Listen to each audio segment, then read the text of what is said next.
வெளிப்படுத்தின விசேஷம் 22ஆம் அதிகாரம், பைபிளில் கடைசி அதிகாரம்.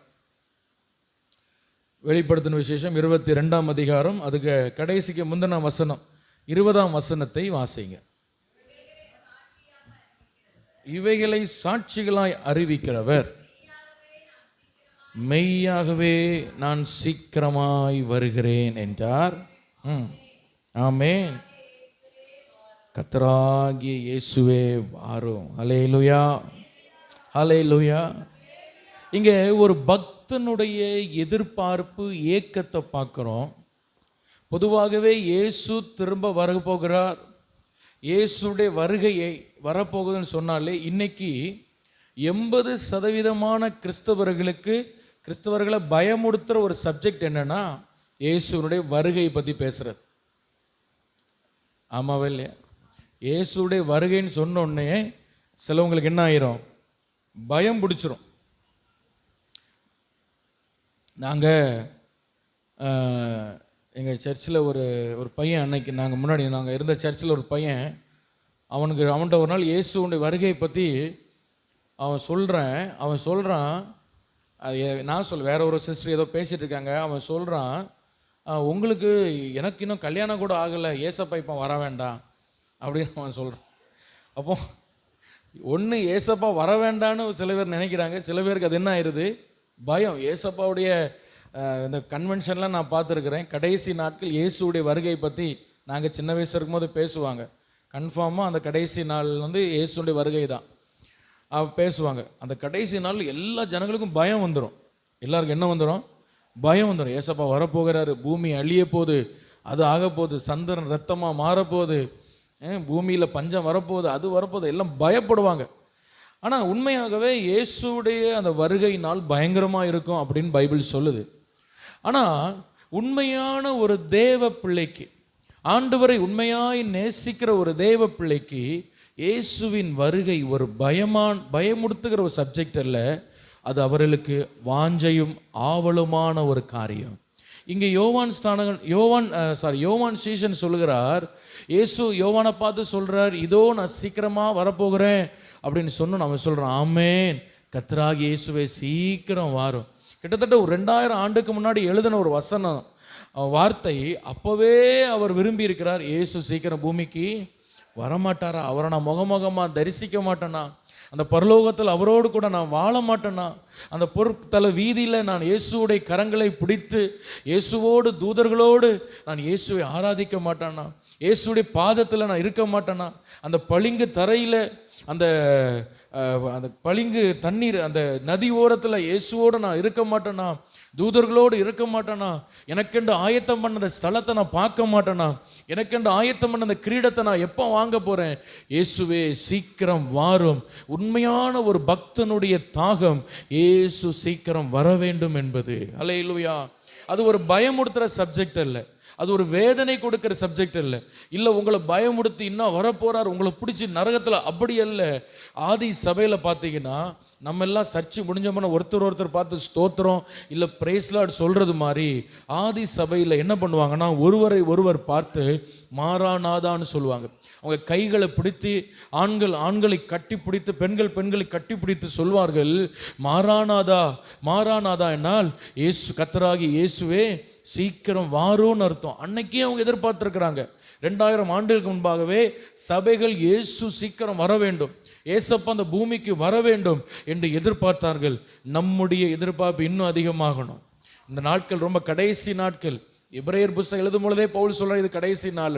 அப்போ இது ரொம்ப கடைசி நாளில் நம்ம வருகிறோம். இயேசுடைய வருகை ரொம்ப சீக்கிரமாக இருக்குது. ஆனால் இது ஒரு பயமுடுத்துகிற காரியம் அல்ல, இது நம்முடைய வாழ்வில் ஒரு பெரிய ஆசை, வாஞ்சை. ஹல்லேலூயா. எத்தனை பேருக்கு ஆசை உங்களுக்காக ஆண்டவர் கட்டின வீட்டை பார்க்கணுன்னு ஆசையாக இருக்கா? அவர் கட்டிக்கிட்டு தான் இருக்கிறார். ஹல்லேலூயா.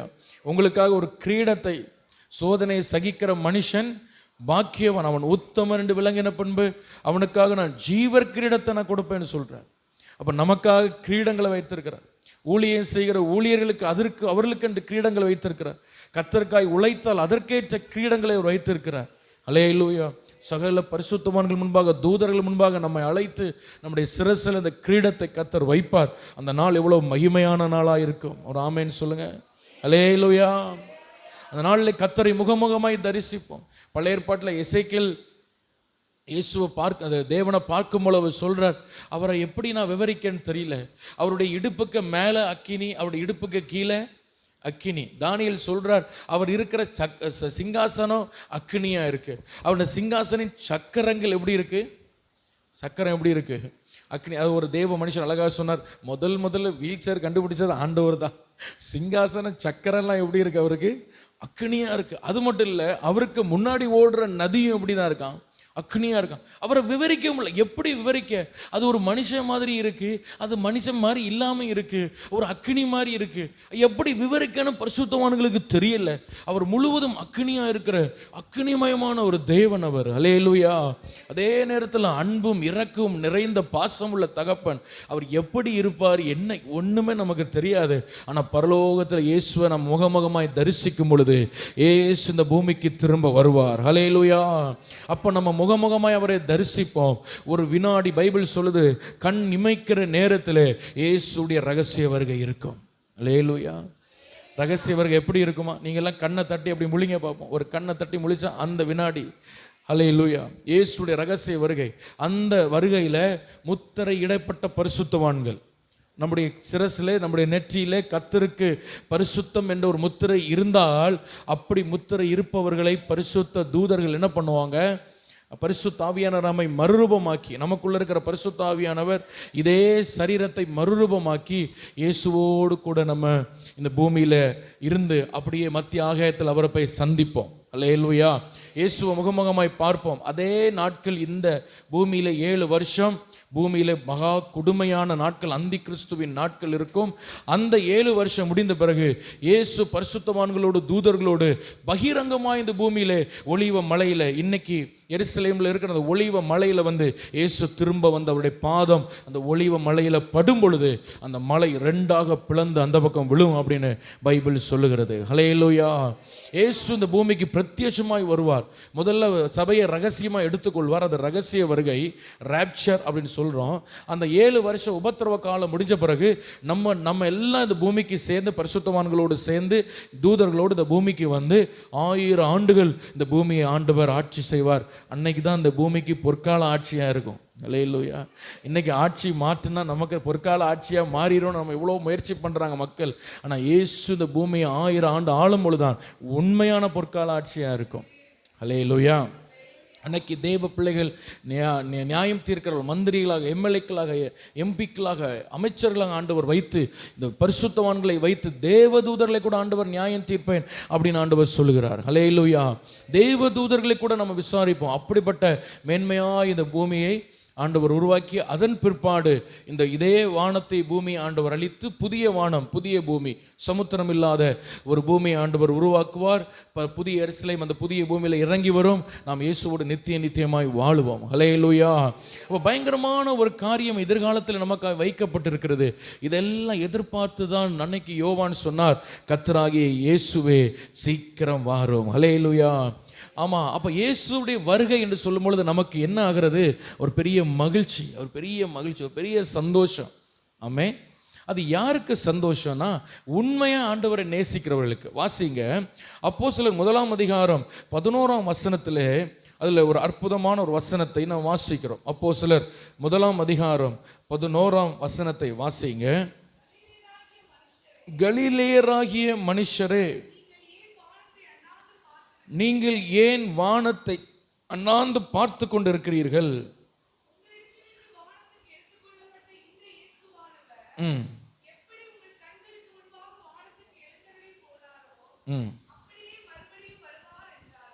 ஆமென். ஹல்லேலூயா.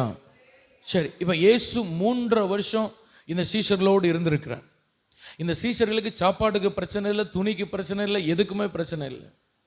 இயேசுவோடு இவர்கள் எங்கே போனாலும் இவர்களுக்கு நல்ல மரியாதை, நல்ல வரவேற்பு, நல்ல சந்தோஷமாக இருந்தாங்க. எல்லாவற்றுக்கும் மேலாக இயேசுடைய உண்மையான அன்பை பெற்ற சீஷர்கள் இயேசு உண்மையாக நேசித்தாங்க. இயேசுவும் அவர்களை உண்மையாக நேசித்தார். திடீர்னு 3.5 வருஷம் கழித்து இயேசு சொல்கிறார், நான் போகிறேன். எப்படி இருக்கும் யோசிச்சு பாருங்க. அல்லேலூயா. அவங்கெல்லாம் அழுறாங்க, நீங்கள் போகக்கூடாது, நீங்கள் எங்கள் கூட தான் இருக்கணும், நீங்கள் போகிற வழி என்னன்னு எங்களுக்கு சொல்லுங்கள், இப்படிலாம் கேட்குறாங்க. ஏசப்பா நீங்கள் போகாதீங்க அப்படின்னு சொல்கிறாங்க. அல்லேலூயா. ஆனால் ஏசு சொல்கிற, நான் போகிறது உங்களுக்கு நலமாக இருக்கும் அப்படின்னு சொல்லி ஆண்டவர் திரும்ப சிலுவையில் மரிக்கிறார். திரும்ப 40 நாட்கள் அவர்களோடு இருக்கிறார். அந்த உயிர்த்தெழுந்த சரீரத்தோடு 40 நாட்கள் சீஷர்களோடு இருந்து, பிறகு ஒலிவ மலையில் இருந்து எப்படி இயேசு அப்படியே பரமேறி போகிறார். அல்லேலூயா. அந்த ஒலிவ மலைக்கு தான் திரும்ப இயேசு வரப்போகிறார், 2வது பகிரங்கமாய். இப்போ இந்த ஒலிவ மலையிலிருந்து, எருசலேம் இருந்த ஒலிவ மலையிலிருந்து அப்படியே மேலே போகிறார். இவர்கள் வானத்தை அப்படி அண்ணாந்து பார்த்துக்கிட்டே இருக்கிறாங்க. நான் என்ன நினைக்கிறேன்னா, போன ஸ்பீடில் திரும்ப வரமாட்டாரான்னு எதிர்பார்த்தாங்களான்னு தெரியல, அப்படியே வானத்தையே பார்த்துட்டு இருக்கிறாங்க ஒரு சில மணி நேரமாக உட்காந்து. ஹல்லேலூயா. அப்போ 2 தூதர்கள் அந்த இடத்துக்கு வர்றாங்க. அவங்க வந்து இவங்க பக்கத்தில் வந்து நிற்கிறாங்க. பைபிளில் தான் சொல்லி, இவர்கள் அருகே வந்து அவங்க நின்று என்ன சொல்கிறாங்கன்னா, கலீலியராகிய மனுஷரே அப்படின்னு கூப்பிடுறாங்க. அதை பேஸ் பண்ணி தான் இன்றைக்கி நம்ம இன்னைக்கு செய்தி இருக்க போகுது. கலீலியராகிய மனுஷரே அப்படின்னு சொல்ல, சீஷர்களேன்னு சொல்லலை, இயேசுவின் மெய் சீஷர்களேன்னு சொல்லலை, இல்லை இயேசுவை பின்பற்றினவர்களேன்னு சொல்லலை, விசுவாசிகளேன்னு சொல்லலை, எந்த வார்த்தையும் சொல்லலை, கலீலியராகிய மனுஷரே அப்படின்னு சொல்கிறாங்க. அல்லேலூயா. நீங்கள் ஏன் வானத்தை அண்ணாந்து பார்த்து கொண்டு இருக்கிறீங்க? உங்களிடத்திலிருந்து அப்படியே போன இயேசு கிறிஸ்து மீண்டும் திரும்ப இந்த பூமிக்கு இறங்கி வருவார். ஒரு ஆமேன்னு சொல்லுவோம். அல்லேலூயா. இதே சம்பவம் தான் எலிசாவுக்கு நடக்கு. எலிசா எலியாவை அப்படியே கையை இருக்க பிடிச்சிக்கிட்டு, தன்னுடைய எஜமான் நம்மளை விட்டு போயிடக்கூடாதுன்னு இருக்க பிடிச்சிட்டு நடந்து போகிறார். திடீர் என்று எலியா கேட்குறார், உனக்கு என்ன வேணும்? உங்கள்ட்ட இருக்கிற ஆவியின் மரம் 2 இரட்டத்தனை எனக்கு வேணும். ஆனால் கையை விடலை. பைபிள் சொல்லுது, வானத்திலிருந்து பரிசுத்த தூதன் ஒருவன் அப்படி அக்கினி ரதத்தில் வந்து எலியாவையும் எலிசாவையும் பிரித்து விட்டான். அல்லேலூயா. அப்படியே பிரித்து ஒரு சுழல் காட்டில் அப்படியே எலியாவை மட்டும் தூக்கிட்டு போகிறான். பைபிள் சொல்லுகிறது, எலியா மேலே போக போக தன்னுடைய சால்வையை கிழித்து என் தகப்பனே என் தகப்பனேன்னு கூப்பிடுறான். இஸ்ரவேலுக்கு ரதமும் குதிரை வீரருமானவரேன்னு சட்டையை கிழிச்சிட்டு அங்கே விழுந்து அழுதான். சின்ன பிள்ளை மாதிரி அழுதான். இதே நிலைமை தான் இன்னைக்கு, இதே சூழ்நிலை தான் சீஷர்கள் தாண்டி போகிறார்கள். இவர்கள் கண் முன்பாகவே பரலோக எலியாவாகிய இயேசு அப்படி எடுத்துக்கொள்ளப்படுகிறார். கவனிக்கிறீங்களா? ஆமேன்னு சொல்லுங்க. ஆனால் சீஷர்கள் சட்டையை கிழிச்சிட்டு ஒருத்தரும் அழலை. லூக்கா 24:52 சொல்லுகிறது, அவர்கள் அந்த ஒலிவ மலையிலிருந்து மிகுந்த சந்தோஷத்துடனே கீழே இறங்கி வந்தார்கள். அல்லேலூயா. அவங்க யாரும் அளவும் இல்லை, என்ன பண்ணலை, சட்டையை கிழிக்கவும் இல்லை, இது பண்ண கதறவும் இல்லை, ஒன்றுமே பண்ணலை. அவங்க எல்லாம் ரொம்ப சந்தோஷத்தோடு இறங்கி வர்றாங்க. காரணம் என்ன தெரியுமா? இயேசு போகும்பொழுது சொல்லிட்டு போனார், உலகத்தின் முடிவு பரியந்தம் சகல நாட்களிலும் நான் உங்களோடு தான் இருக்கிறேன். அல்லேலூயா. இந்த வார்த்தை எலியாவால் சொல்ல முடியாது. இந்த வார்த்தை எலியாவால் சொல்ல முடியாது. போனது தான். இனி எலியாவை பார்க்க முடியாது. ஆனால் நம்முடைய தேவன், அவருடைய உயிர்த்தெழுந்த சரீரத்தோடு பரலோகத்துக்கு போனாரோ, அவருடைய பரிசுத்த ஆவியின் மூலமாய் சகல நாட்களில் நம்மளோடு இருக்கிறார். அந்த தைரியம் தான் இந்த சீஷர்களுக்கு.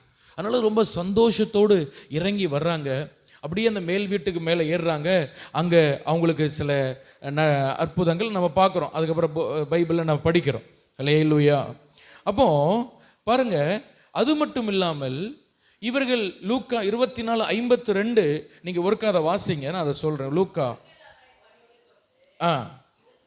மிகுந்த சந்தோஷத்துடனே எருசலேமுக்கு திரும்பி வராங்க. அப்போ நல்லா கவனிங்க. ஒரு சந்தோஷம் என்ன? இயேசு என்ன சொன்னார்? நான் உங்களோடு கூட இருக்க போகிறேன் அப்படின்னு சொன்னார். இன்னொரு சந்தோஷம் என்ன தெரியுமா? இந்த தூதர்கள் சொல்லியிருக்கிறாங்க, எப்படி போனாரோ அப்படியே திரும்ப வருவார். அல்லேலூயா. எப்படி நீ ஆண்டவர் போனாரோ அப்படி அவர் திரும்ப வந்தோன்னு சொன்னோன்னா இவங்க பயப்படலை, இவங்க கலங்கலை, இவங்க ஐயோ வரப்போறாரா? ஏன்னா இயேசு ஏற்கனவே சொல்லியிருக்கிறார், என் வருகையின் அடையாளங்கள்னு மத்தேயு 24 ஒரு பெரிய லிஸ்டே போட்டிருக்கிறார். பூமி அதிர்ச்சிகள் உண்டாகும், கொள்ளை நோய் உண்டாகும், பயங்கரமான அடையாளங்கள் ஆண்டவர் சொல்றார். ஆனால் இந்த சீஷர்கள் பயப்படலை. ஐயோ இயேசு வரப்போகிறா, என்னெல்லாம் நடக்க போகுதோ அப்படிலாம் ஒன்றும் பயப்படலை. இயேசுடைய வருகை இந்த கலிலேயராகிய மனுஷருக்கு ஒரு பெரிய சந்தோஷத்தை தந்தது, ஒரு பெரிய மகிழ்ச்சியை தந்தது. அல்லேலூயா. பாருங்க, இந்த கலிலேயா எப்படிப்பட்ட பட்டணம் அப்படின்னு சொல்லி நீங்க கேட்டீங்க அப்படின்னா, இந்த கலிலேயா இருளான ஒரு பட்டணம். கலிலேயா எப்படிப்பட்ட பட்டணம் சொல்லுங்க? இருளான பட்டணம். அசிரிய ராஜா இந்த கலிலேயா பகுதியில் இருக்கிற யூதர்களை அவன் சிறைப்பிடித்து கொண்டு போயிட்டு அவனுடைய தேசங்கள் இருக்கிற புறஜாதிகளை கொண்டு அந்த கலிலேயாவில் கொண்டு வச்சிட்டான். அதனால தான் இயேசுவினுடைய காலத்திலும் அந்த கலிலேயாவை பார்த்து அவர்கள் யூதர்களாக இருந்தாலும் கலப்பு யூதர்களாக இருந்ததுனால புறஜாதிகள் என்று சொன்னார்கள். யாரை பார்த்து? அந்த கலிலேயரை பார்த்து. கலிலேயை பார்த்து என்ன சொன்னாங்க? இப்போ யூதர்கள் வந்து நம்மளை பார்த்தாங்கன்னு வைங்களேன், நம்மளை புறஜாதிகள் தான் சொல்லுவாங்க. ஏன்னா அவங்கள பொறுத்தவரை அவங்க தான் உடன்படிக்கை ஆபிரகாமின் பிள்ளைகள் அப்படின்னு அவங்களுக்கு. ஆனால் நம்ம ஆவிக்குரிய இஸ்ரவேல்லாம் இருக்கிறோம், அது வேற. சரி, இப்போ இந்த நம்மளை பார்த்து சொல்றதுன்னா நம்ம இந்தியா தேசத்தில் இருக்கிறோம். சரி, இந்த இஸ்ரவேலுக்கு இருக்கிற கலீலியர்களை பார்த்தே மற்ற யூதாவில் இருக்கிறவங்க கீழே இருக்கிறவங்க எல்லா ஜனங்களும் என்ன சொல்லுவாங்கன்னா, இந்த யூதர்களை பார்த்து, இந்த கலீலியர்களை பார்த்து புறஜாதிகள் சொல்லுவாங்க. இந்த கலீலியர்கள் ரொம்ப மட்டம் தட்டி தான் பார்ப்பாங்க. இந்த கலீலியர்களுக்கு சரியான படிப்பறிவு கிடையாது. இவங்க ஒரு அந்த கலீலியா அவங்க இருக்கிற அந்த ஏரியாக்குள்ளேயே போக மாட்டாங்க சில யூதர்கள். ஹல்லேலூயா. ஏன்னா இது ஒரு புறஜாதி, இங்கே போனால் நம்ம தீட்டாயிருவோம் அப்படின்னு சொல்லி அப்படி ஒதுக்கப்பட்ட ஒரு கலிலேய கூட்டம். ஹல்லேலூயா. ஆனால் இயேசு இந்த கலிலேயாவில் வந்து தான் ஊழியம் செய்தார். கலிலேயாவில் நாசரேத்தில் தான் அவர் வளர்ந்தார். அந்த கலிலேயர்களுக்காக தான் ஊழியம் செய்தார். அந்த கலிலேய கடல் ஓரத்தில் தான் நிறைய அற்புத அடையாளங்களை செய்தார். அந்த இயேசு தெரிந்தெடுத்த 11 யூதாசை தவிர 11 சீஷர்களும் கலிலேயர்கள். ஹல்லேலூயா சொல்லுங்க. யாரை இந்த உலகம் ஒதுக்குனதோ, யாரு இந்த உலகத்துக்கு பிரயோஜனம் இல்லைன்னு நினைத்ததோ அவர்களை தான் இயேசு தன்னுடைய சீஷர்களாய் தெரிந்தெடுத்தார். இந்த உலகம் உங்களை ஒதுக்கலாம், இந்த உலகம் உங்களுக்கு நீங்கள் லாய்க்கலன்னு சொல்லலாம், நீங்கள் பிரயோஜனம் உள்ளவங்களை சொல்லலாம், இந்த உலகத்துக்கு உங்களை பிடிக்காம இருக்கலாம். ஆனால் ஏசப்பாக்கு தான் உங்களை ரொம்ப பிடிக்கும். இந்த உலகத்துக்கு உங்களை பிடிக்காம இருக்கிறது தான் ஏசப்பாக்கு உங்களை பிடிக்கிற ஃபர்ஸ்ட் குவாலிட்டியே. எத்தனை பேர் நம்புறீங்க? அல்லேலூயா. என்னை யாருக்குமே பிடிக்கல, ஏசப்பாக்கு உங்களை ரொம்ப பிடிக்கும். ஹல்லேலூயா. இந்த ஆதி முதல் நீங்கள் பார்த்தீங்கன்னா, நீங்கள் பைபிள் ஃபுல்லாக படித்து பாருங்கள். யாரெல்லாம் ஒதுக்கப்படுறாங்களோ, யாரெல்லாம் சமுதாயத்தில் அற்பமாக நினைக்கப்படுறாங்களோ, யாரெல்லாம் சமுதாயத்தில் ஒன்றும் பிரயோஜனமில்லை நினைக்கிறாங்களோ அவங்கள தான் ஆண்டவர் எடுத்து பயங்கரமாக காரியங்களை செஞ்சுருக்கிறார். தாவீது தன்னுடைய சொந்த தகப்பனால் ஒதுக்கப்பட்டவன், யோசேப்பு சொந்த சகோதரால் ஒதுக்கப்பட்டவர். ஹல்லேலூயா. பவுல் மொத்த யூதர்களால் வெறுத்து ஒதுக்கப்பட்டவர். யாரெல்லாம் ஒதுக்கப்பட்டாங்களோ அவங்கள தான் ஆண்டவர் எடுத்து அற்பமாக எண்ணப்பட்டவர்கள் எடுத்து பயங்கரமான காரியங்களை ஆண்டவர் செஞ்சிருக்கிறார். இன்னைக்கும் ஆண்டவர் அதை தான் செய்கிறார். இந்த உலகத்துக்கு யார் வேண்டாம், யார் தன்னுடைய சொந்த குடும்பத்துக்கு சொந்த சமுதாயத்துக்கு அற்பமாக இருக்கிறார்களோ அவர்களை எடுத்து தான் கர்த்தர் பலமான காரியங்களை செய்திருக்கிறார். கரங்களை உயர்த்தி கர்த்தரை மகிமைப்படுத்துவோம். ஹல்லேலூயா. நீங்கள் இந்த இடத்துல கர்த்தரால் நேசிக்கப்படுங்கள் சொன்னால், ஒரு காலத்தில் இந்த உலகத்தால் நீங்கள் வெறுக்கப்பட்டவர்கள், நீங்கள் யாரோ ஒருவருக்கு பிரயோஜனம் இல்லாதவர்கள், நீங்கள் யூஸ்லெஸ் என்று சொல்லப்பட்டவர்கள், அவர்களை தான் கர்த்தர் அதிகமாக நேசிக்கிறார். இந்த கலீலியர்களையும் கர்த்தர் அப்படிதான் நேசித்தார். யாருக்கும் இந்த கலீலியர்களை பிடிக்காது. அவங்க பக்கத்திலே போக மாட்டாங்க, நாத்தம் அடிக்கும். இவன் குளிக்க மாட்டான். அந்த கலிலேயர்கள் எப்போ பார்த்தாலும் சாக்கடை மாதிரின்னு அப்படி அற்பமாக நினைச்சாங்க. ஆனால் 11 சீஷர்களை கர்த்தர் கலிலேயால தான் செலக்ட் பண்ணார். அல்லேலூயா. இயேசுடைய முதல் அற்புதம் கலிலேயாவில் உள்ள கானா ஊரில் தான் இயேசு செய்தார். கர்த்தருடைய பரிசுத்த நாமம் மகிமைப்படட்டும். அல்லேலூயா. சரி, பாவத்தில் இருக்கிற கலிலேயர்களாகிய நம்ம ஆவிக்குரிய கலிலேயர்களாக இருக்கிறோம். நம்ம யாரா இருக்கிறோம் சொல்லுங்க, சத்தமாக சொல்லுங்க. ஆவிக்குரிய கலிலேயர்களாக இருக்கிறோம் சொல்லுங்க. கர்த்தரால் நேசிக்கப்பட்ட, உலகத்தால் புறம் தள்ளப்பட்ட ஒவ்வொருவரும் ஆவிக்குரிய கலிலேயர்களாக இருக்கிறோம். இப்போ நம்ம ஆவிக்குரிய கலிலேயர் இருக்கிறோம். நம்ம பாவத்தில் கடந்தோம், மற்றவங்களை நம்ம வெறுத்தாங்க, ஆண்டவர் நம்மளை நேசித்தார், நம்மளை தெரிந்தெடுத்தார், எல்லாம் சரிதான். இப்போ நம்ம என்ன செய்யணும்? அல்லேலூயா. அதுதான் இன்னைக்குள்ள செய்தி. ஆமென் சொல்லுங்க. அல்லேலூயா. ஆமாம், ஒரு உண்மையான ஆவிக்குரிய கலிலேயனா இருந்தால்தான் இயேசுவின் வருகை உங்களுக்கு மகிழ்ச்சியை கொண்டு வரும். இயேசுவின் வருகைக்கு நீங்க ஆயத்தமாய் வாழ்கிறீர்கள் என்ற அர்த்தம். ஒரு உண்மையான ஆவிக்குரிய கலிலேயன் தான் இயேசுவின் வருகைக்கு ஆயத்தம் உள்ளவன். ஒரு உண்மையான கலிலேயன் தான் கர்த்தருடைய வருகை திரும்ப வரும்னு சொல்லும் பொழுது மகிழ்ச்சி உடையவன். ஏன்னா அவன் ஆயத்தமா இருக்கிறான். எத்தனை பேர் கர்த்தருடைய வருகை திரும்ப இயேசு வரப்போகிறான்னு சொல்லும்போது உங்களுக்கு சந்தோஷம் வருகிறதா? உங்களுக்குள்ள ஒரு ஆனந்தம் வருகிறதா? இயேசு சீக்கிரம் வரமாட்டாரா என்கிற ஒரு ஏக்கம் உங்களுக்குள்ள இருந்தால் நீங்கள் உண்மையான ஆவிக்குரிய கலிலேயர்கள். ஒரு ஆமென் சொல்லுங்க. அல்லேலூயா. நீங்கள் உண்மையான ஆவிக்குரிய கலிலேயர்கள். அப்போஸ்தலர் 4ஆம் அதிகாரம் 13ஆம் வசனத்தில் பார்த்தீங்கன்னா, கலிலேயர்களாகிய இந்த பேதுருவை யோவானை பார்த்து படிப்பறிவில்லாதவர்கள், பேதமை உள்ளவர்கள் என்று சொன்னார்கள். மத்தேயு 26:60 இயேசு கலிலேயனாகிய இயேசு என்று அறியப்பட்டார். அதே மத்தேயு 26ஆம் அதிகாரம் 73ஆம் வசனத்தில் பேதுரு கலிலேயனுடைய பேச்சை பேசினதுனால அவன் சீக்கிரமா கண்டுபிடிக்கப்பட்டான். ஹல்லேலூயா. உலகத்தால் வெறுக்கப்படுகிற, உலகத்தால் ஒதுக்கப்படுகிறவர்கள் அவர்கள்தான் இயேசுவால் நேசிக்கப்படுகிற, இயேசுடைய வருகையை எதிர்பார்த்திருக்கிற, இயேசு சீக்கிரம் வர வேண்டும், அவருடைய வருகைக்கு நான் போக வேண்டும், அவருடைய வருகை கண்டு தன்னை எப்பொழுதும் ஆயத்தப்படுத்துகிற உண்மையான ஆவிக்குரிய கலிலேயன் இயேசுடைய வருகைக்கு எப்பொழுதும் ஆயத்தமாயிருப்பா. ஹல்லேலூயா. நீங்கள் உண்மையான ஆவிக்குரிய கலிலேயர்களாக இருக்கிறீர்களா? நீங்கள் அப்படி ஒரு உண்மையான ஆவிக்குரிய கலிலேயர்களாக இருந்தால் இயேசுவின் வருகைக்கு நீங்கள் உண்மையாகவே ஆயத்தமுள்ளவர்களாக இருப்பீர்கள். Praise the lord. ஹல்லேலூயா. இந்த கலிலேயர்கள் ஞானம் இல்லாதவர்கள், பேதமை உள்ளவர்கள், படிப்பறிவில்லாதவர்கள் என்று ஒதுக்கப்பட்டாங்க. ஆனால் 1 கொரிந்தியர் 1ஆம் அதிகாரம் 27ஆம் வசனத்திலிருந்து வாசிங்க. 1 கொரிந்தியர் 1ஆம் அதிகாரம் 27ஆம் வசனம் வாசிங்க.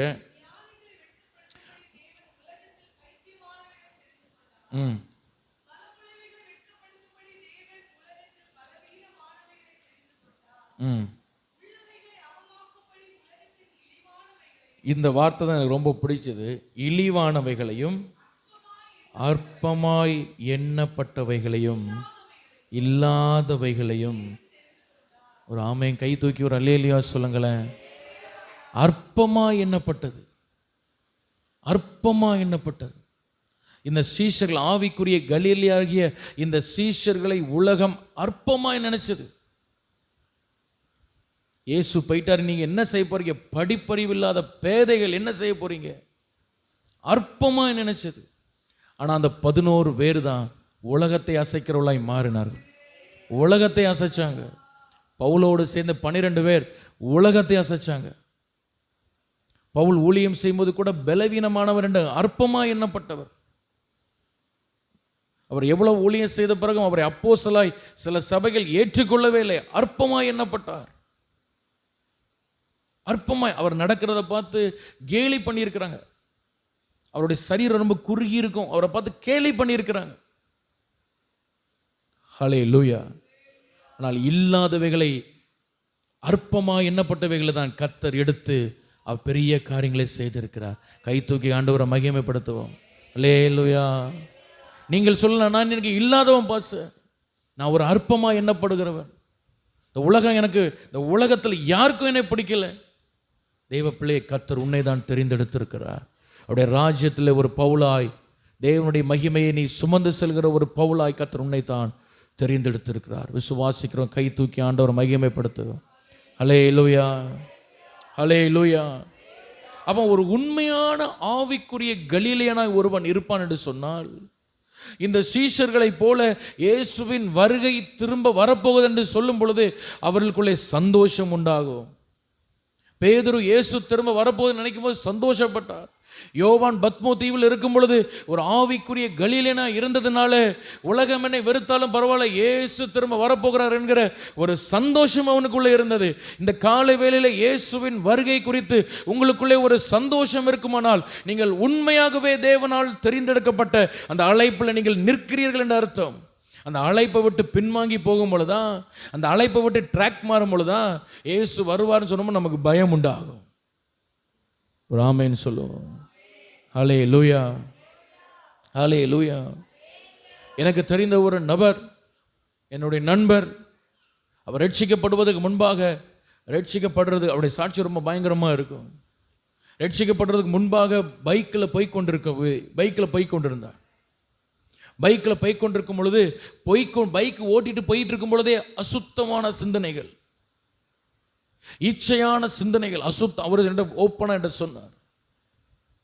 ரட்சிக்கப்பட்டவர் என்ற ஓப்பனா ஒரு நாள் உட்கார்ந்து பேசினார். நான் பைக் ஓட்டிட்டு போய் கொண்டிருக்கும் பொழுதே அசுத்தமான சிந்தனைகளை யோசித்துக் கொண்டு, அசுத்தமான காரியங்களை யோசித்துக் கொண்டு, வேசித்தன விபச்சார சிந்தனையோடு வண்டி ஓட்டிட்டு இருந்தார். திடீரென்று எங்கோ வந்த ஒரு வண்டி இவரை வந்து மோதினது. அது ஒரு நாள் நடமாட்டம் இல்லாத ஒரு அவுட்டர் ஏரியா. அது ஆனால் ஒரு பைபாஸ் ரோடு, அவுட்டர் ஏரியா. அடித்து தூக்கி கொண்டு எரிஞ்சு அவரை தூக்கி தள்ளி போட்டது. அந்த ரோட்டில் பாஸ் பண்ணுறவங்க ஒருத்தரும் அந்த பைக்கு கிடக்கதும் தெரியாது, இவர் கிடக்கதும் தெரியாது. அப்படி ஒரு குண்டுக்குள்ளே அந்த பக்கமே விழுந்துட்டார். அது வண்டி அந்த ஏரியாவில் ஒருவேளை பைக் ரோட்டில் கிடந்தா கூட யாராவது என்ன பண்ணுவாங்க, ஸ்லோ பண்ணி பார்ப்பாங்க. வண்டியும் உள்ளே கிடக்குது, தட்டி போட்டவன் டெம்போன்னு நினைக்கிறேன், சரியா தெரியல, தட்டி போட்டு அவன் போயிட்டான், பயந்து போயிட்டான். இவர் அந்த குண்டுக்குள்ளே அந்த பக்கம் போய் கிடக்கிறாரு. வயிற்று பகுதி, இந்த இடுப்பு பகுதி, எல்லா பகுதியிலும் அடி. எலும்பி ஊந்தாவது அந்த ரோட்டுக்கு வரலான்னு பார்த்தா வர முடியாது. மரண பயம் பிடிச்சு கொண்டது அவரை. அவர் சொல்றார், என்னோட சொன்னார், அன்னைக்கு எனக்கு மரண பயம் வந்தது. என்ன மரண பயம் தெரியுமா? செத்துருவேன் பயம் இல்லை, நான் சாகிறதுக்கு முந்தின வினாடி, நான் அடிப்படுறதுக்கு முந்தின வினாடி வரைக்கும் கர்த்தருக்கு பிரியமில்லாததை நான் யோசித்து கொண்டிருந்தேன். இப்போ செத்தா நான் நரகத்துக்கு தான் போவேன். அந்த பயம் அவரை பிடிச்சது. செத்துருவேங்கிற பயம் அல்ல, அப்பா அம்மா விட்டுட்டு போயிடுவேன், சொந்தத்தை விட்டுட்டு போயிடுவேன், ஊரை விட்டுட்டு போயிடுவேங்கிற பயம் அல்ல, நான் இப்போ செத்தா நரகத்துக்கு போயிடுவேங்கிற பயம். இப்போ நான் கண்ணை மூட நான் பாதாளத்தில் போய் விழுந்துருவேனே, அந்த இடத்துல அழுதார். ஆண்டவரை நோக்கி கூப்பிட்டான். அதுதான் அவனுக்கு ரட்சிப்பு நடந்த அந்த இடத்துல தான் ஆண்டவன் ரட்சித்தார் அவரை. அல்லேலூயா. சபைக்கு வருகிற ஒரு வாலிப பையன்தான், பல ஆண்டுகளாக சர்ச்சைக்கு வர்றவங்க அப்பா அம்மா சின்ன வயசுலேருந்தே சர்ச்சை கூட்டிகிட்டு வர பையன்தான். ஆனால் அந்த ஆக்சிடென்ட் தான் அவனுடைய மனதை திருப்பினது. அல்லேலூயா. அந்த இடத்துல வந்து அழுதார். ப்ளீடிங் ஆகி ஆகி அந்த இடத்துலலாம் எறும்பு அரிக்க ஆரம்பிச்சிட்டு பல மணி நேரம் அங்கே கிடந்திருக்கிறார். கடைசியில் எப்படியும் ஆண்டவரை அங்கே படுத்து கிடந்து கையை தூக்கி அழுதுருக்கிறாரு. ஆண்டவரே எனக்கு காப்பாற்று, எனக்கு ஜீவனை தந்தா நான் உமக்காக வாழுவேன்னு அந்த இடத்துல ஒப்பு கொடுத்துருக்கிறேன். அந்த பக்கத்தில் போன ஒரு அவன் நிற்க வேண்டிய அவசியம் இல்லை, ஏதோ நின்று இருக்கான், எட்டி பார்த்துருக்கான், இவன் கிடக்கிறான். உடனே அவனுக்கு அந்த லோக்கல் ஆளு நினைக்கிறேன் ஃபோன் பண்ணி எல்லாரையும், ஊரில் உள்ள எல்லாரையும் கூப்பிட்டுட்டான், ஆம்புலன்ஸை கூப்பிட்டுட்டான். கிட்டத்தட்ட 1.5 மணி நேரம் 2 மணி நேரம் கழித்து ஆம்புலன்ஸ் சத்தம் கேட்குறான். அவன் சொல்கிறான், எனக்கு சின்ன வயசுலேருந்து ஆம்புலன்ஸ் சத்தம் கேட்டாலே பயமாக இருக்கும், ஆனால் அன்னைக்கு ஆம்புலன்ஸ் சத்தம் கேட்கும்போது எனக்கு சந்தோஷமாக இருந்தது. ஏன்னா என்னை காப்பாற்றிடுவாங்க, என் உயிர் பிழைச்சிரும்.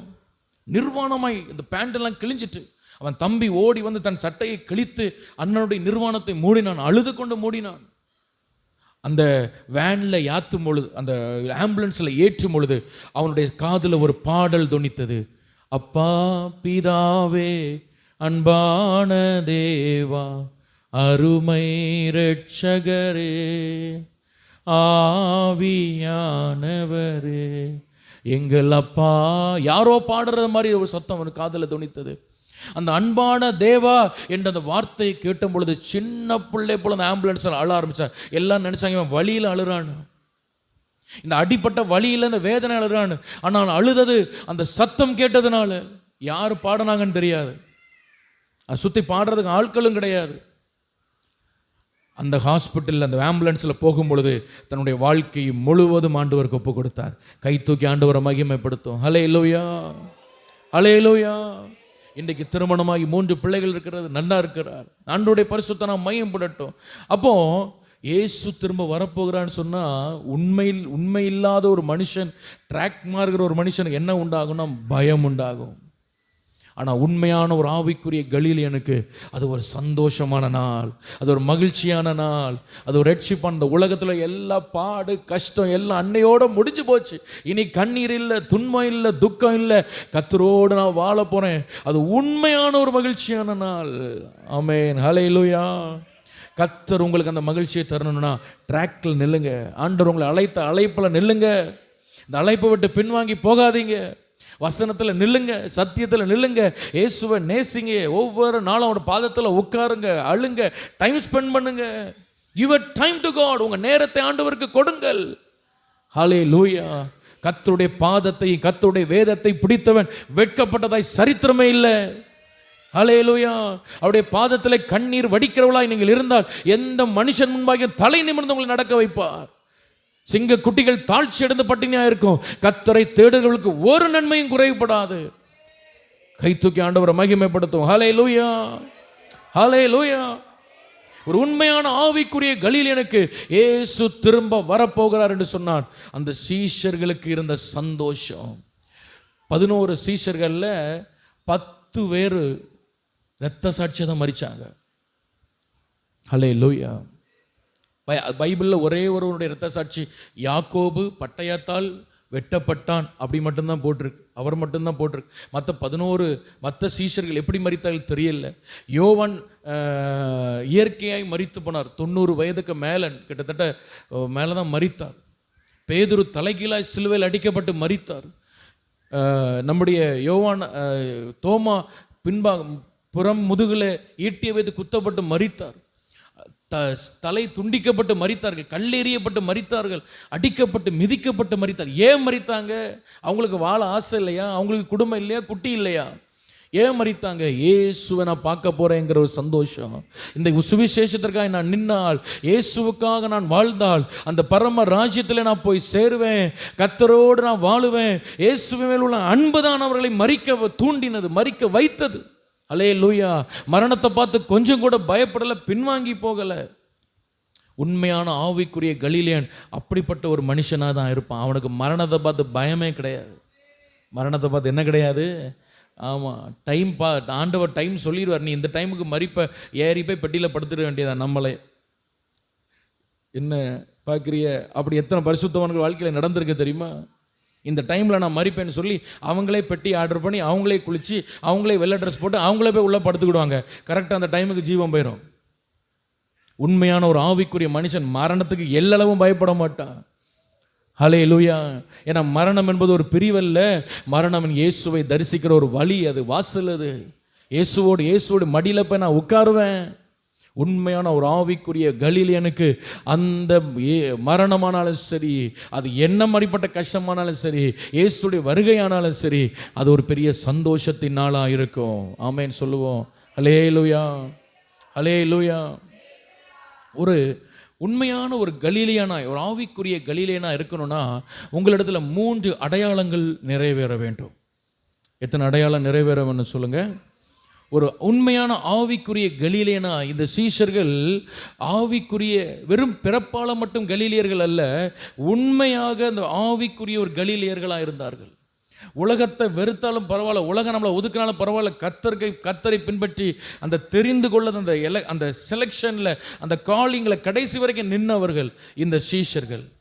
முக்கியமாக பேதுரு, யோவானுடைய வாழ்க்கையில் ரொம்ப ஆச்சரியமாக இருக்கும். இப்போ ஒரு ஆவிக்குரிய கலீலியன் என்று சொன்னால், இயேசுடைய வருகையில் நீங்கள் மனமகிழ்ச்சியாய் ஆயத்தமாய் இருக்க வேண்டும் என்று சொன்னால், இயேசு இந்த பூமிக்கு இன்னைக்கு ராத்திரி வந்தா கூட, ஹல்லேலூயா சொல்லும் போதே சில பேருக்கு பயமா இருக்கு. மணி 11 மணி ஆகும்போது 11:15 செய்தி முடியும் பொழுது இயேசு வந்தால் என்ன ஆமேனே காணோம். பயமா இருக்கா? 11:00 இயேசு வந்தால் எத்தனை பேர் அந்த வருகையில் நம்ம நினைப்போம்? ஹல்லேலூயா. அந்த வருகைக்கு நம்ம போனால், அந்த வருகை நினைக்கும் பொழுது, அந்த வருகைக்கு நம்ம ஆயத்தமாக இருக்கணும். அப்படின்னா 3 அடையாளங்கள் நம்மள நிறைவேற வேண்டும். ஹல்லேலூயா. ஆவிக்குரிய கலீலியர்களாக நாம் இருக்க வேண்டுமென்றால் 3 அடையாளங்கள், இயேசுடைய வருகைக்கு நம்ம போக வேண்டுமென்றால் 3 அடையாளங்கள் நம்ம நிறைவேற வேண்டும். முதலாம் அடையாளம் அப்போஸ்தலர் 1ஆம் அதிகாரம் 14ஆம் வசனத்திலே வாசிக்கலாம். அப்போஸ்தலர் 1ஆம் அதிகாரம் 14ஆம் வசனத்தில் வாசிங்க. அங்கே இவர்கள் எல்லாரும் ஸ்திரீகளோடும் இயேசுவின் தாயாகிய மரியாளோடும் அவருடைய சகோதரரும் கூட ஒருமனப்பட்டு ஜெபத்திலும் வேண்டுதலிலும் தரித்திருந்தார்கள். ஒரு அல்லேலூயா சொல்லுங்க. இந்த சீஷர்கள் அப்படியே இந்த ஒலிவ மலையிலிருந்து இறங்கி வராங்க, சந்தோஷத்தோடு இறங்கி வர்றாங்க. இயேசு திரும்ப வரப்போகிறார் அப்படிங்கிற சந்தோஷம் இவங்களுக்குள்ள வர வர வர என்ன பண்ணாங்க தெரியுமா? இவர்கள் ஒருமனப்பட்டாங்களாம். என்ன பட்டாங்க சொல்லுங்க? அப்படியே அந்த எல்லா சீஷர்கள் 120 பேரும் அப்படியே ஒருமனப்பட்டு அன்போடு ஐக்கியத்தோடு இருந்து அவர்கள் ஜெபத்திலும் வேண்டுதலிலும் அவர்கள் தரித்திருந்தார்கள். ஒரு ஆமென் சொல்லுங்க. அல்லேலூயா. ஜெபத்திலும் வேண்டுதலிலும் தரித்திருந்தார்கள். அப்போ இயேசுவின் வருகைக்கு நீங்கள் ஆயத்தமாய் இருக்க வேண்டும் என்று சொன்னால், நீங்கள் உண்மையான ஒரு ஆவிக்குரிய கலீலனுடைய அடையாளம் என்ன தெரியுமா? அவன் ஜெபத்திலும் வேண்டுதலிலும் தரித்திருப்பான். ஹல்லேலூயா. யோவான் 20ஆம் அதிகாரம் 10ஆம் வசனம் வாசிங்க. அங்கே இயேசு மரித்து உயிரோடு எழும்பின பிறகு என்ன நடக்குது பாருங்க. யோவான் 20ஆம் அதிகாரம் 10ஆம் வசனம் ஒருவர் வாசிங்க. பின்பு அந்த சீஷர்கள் தங்கள் இடத்திற்கு திரும்பி போனார்கள். நல்லா கவனிக்கிறீங்களா? கவனிக்கிறவங்களா ஆமென் சொல்லுங்க. இந்த சீஷர்கள் எங்கிருந்து திரும்பி போனாங்க? அப்பா, இயேசு உயிரோடு கல்லறையிலேருந்து எழும்பி வந்திருக்கிறாரு. இவங்க கல்லறைக்கு போய் பார்க்குறாங்க, அங்கே யாரை காணல? இயேசுவை காணலை. அந்த இயேசு படுத்திருந்த அந்த துணியை பார்க்குறாங்க. பைபிள் சொல்லுது, இதே பேதுருவும் யோவானும் பார்த்தாங்களாம். இயேசு உயிரோடு இருக்கும் பொழுதே நான் மரித்தோர்லேருந்து எழும்பேன்னு சொன்னதை நினைவு கூர்ந்தாங்களாம். அப்படியே வீட்டுக்கு போனாங்க. அவங்க இடத்துக்கு திரும்பி போனாங்கன்னு போட்டிருக்கு. ஆங்கிலத்தில் they returned to their homeனு போட்டிருக்கு. அவங்க வீட்டுக்கு போயிட்டாங்க. ஆமென் சொல்லுங்க. எப்படி ஆச்சரியமா இருக்கா? அந்த எருசலேமில் அவங்களுக்கு ஒரு சின்ன வீடு இருந்திருக்கு. எல்லாரும் என்ன பண்ணிட்டாங்க? இவங்க என்ன பண்ணியிருக்கணும்? ஆக்சுவலாக மரித்த இயேசு உயிரோடு கூட என்ன பண்ணிட்டாரு? எழும்பி இருக்கிறாரு. அப்போ நான் அப்படின்னா என்ன, எப்படி இருக்கும் நமக்கு யோசிச்சு பாருங்க. ஹல்லேலூயா. எப்படி இருக்கும் யோசிச்சு பாருங்க. மரித்த இயேசு உயிரோடு கூட என்ன பண்ணியிருக்கிறாரு? எழும்பி இருக்கிறாரு. நமக்கு எப்படி இருக்கும்? உடனே போய் நம்ம ஜெபம் பண்ணியிருக்க மாட்டோம். உடனே ஓடி போய் அந்த எருசலேம் மேல் மாடியில் ஏறி போய் உட்கார்ந்து ஜெபத்திலும் வேண்டுதலையும் தரித்திருக்க மாட்டோம். ஆமாவா இல்லையா? ஆனால் இவங்க என்ன பண்ண தெரியுமா? எழும்பிட்டாரா, ரைட், ஓகே, ரொம்ப சந்தோஷம் அப்படின்னு சொல்லிட்டு ஜாலியாக போய் வீட்டில் போய் உட்காந்து படுத்து தூங்கி ரெஸ்ட் எடுத்துகிட்டு இருக்கிறான். ஹல்லேலூயா. இந்த படத்தில் நீங்கள் பார்த்தீங்கன்னு சொன்னால், அந்த இடது பக்கத்தில் அது ஒரு கற்பனை படம் தான். சீஷர்கள் அந்த எருசலேமில் இருந்த வீடு இப்படி இருந்திருக்கலாம் என்ற ஒரு கற்பனை படம். ஆனால் வலது பக்கத்தில் நீங்கள் பார்க்குறீங்க, அந்த எருசலேமின் மேல் மாடி அது ஓரளவுக்கு அந்த ஆர்கியாலஜிக்கல், அது என்ன சொல்லுவாங்க, தொல்பொருள் ஆராய்ச்சியில் கண்டுபிடிக்கப்பட்ட அந்த கட்டடம் இப்படி தான் இருந்திருக்கிறோம் அப்படிங்கிற ஓரளவுக்கு இது. சரி, இப்போ நான் என்ன கேட்குறேன்னு சொன்னால், இயேசு உயிரோடு எழும்பிட்டார்னு இவங்களுக்கு தெரிஞ்ச பிறகுமே இவங்க ஜெபத்தில் போய் உட்கார முடியாத அளவுக்கு இவங்க இருதயம் இருளடைஞ்சிருந்தது. அது ஒரு சந்தோஷத்தையோ ஒரு பெரிய மகிழ்ச்சியோ இவங்களுக்கு தந்த மாதிரி இல்லை.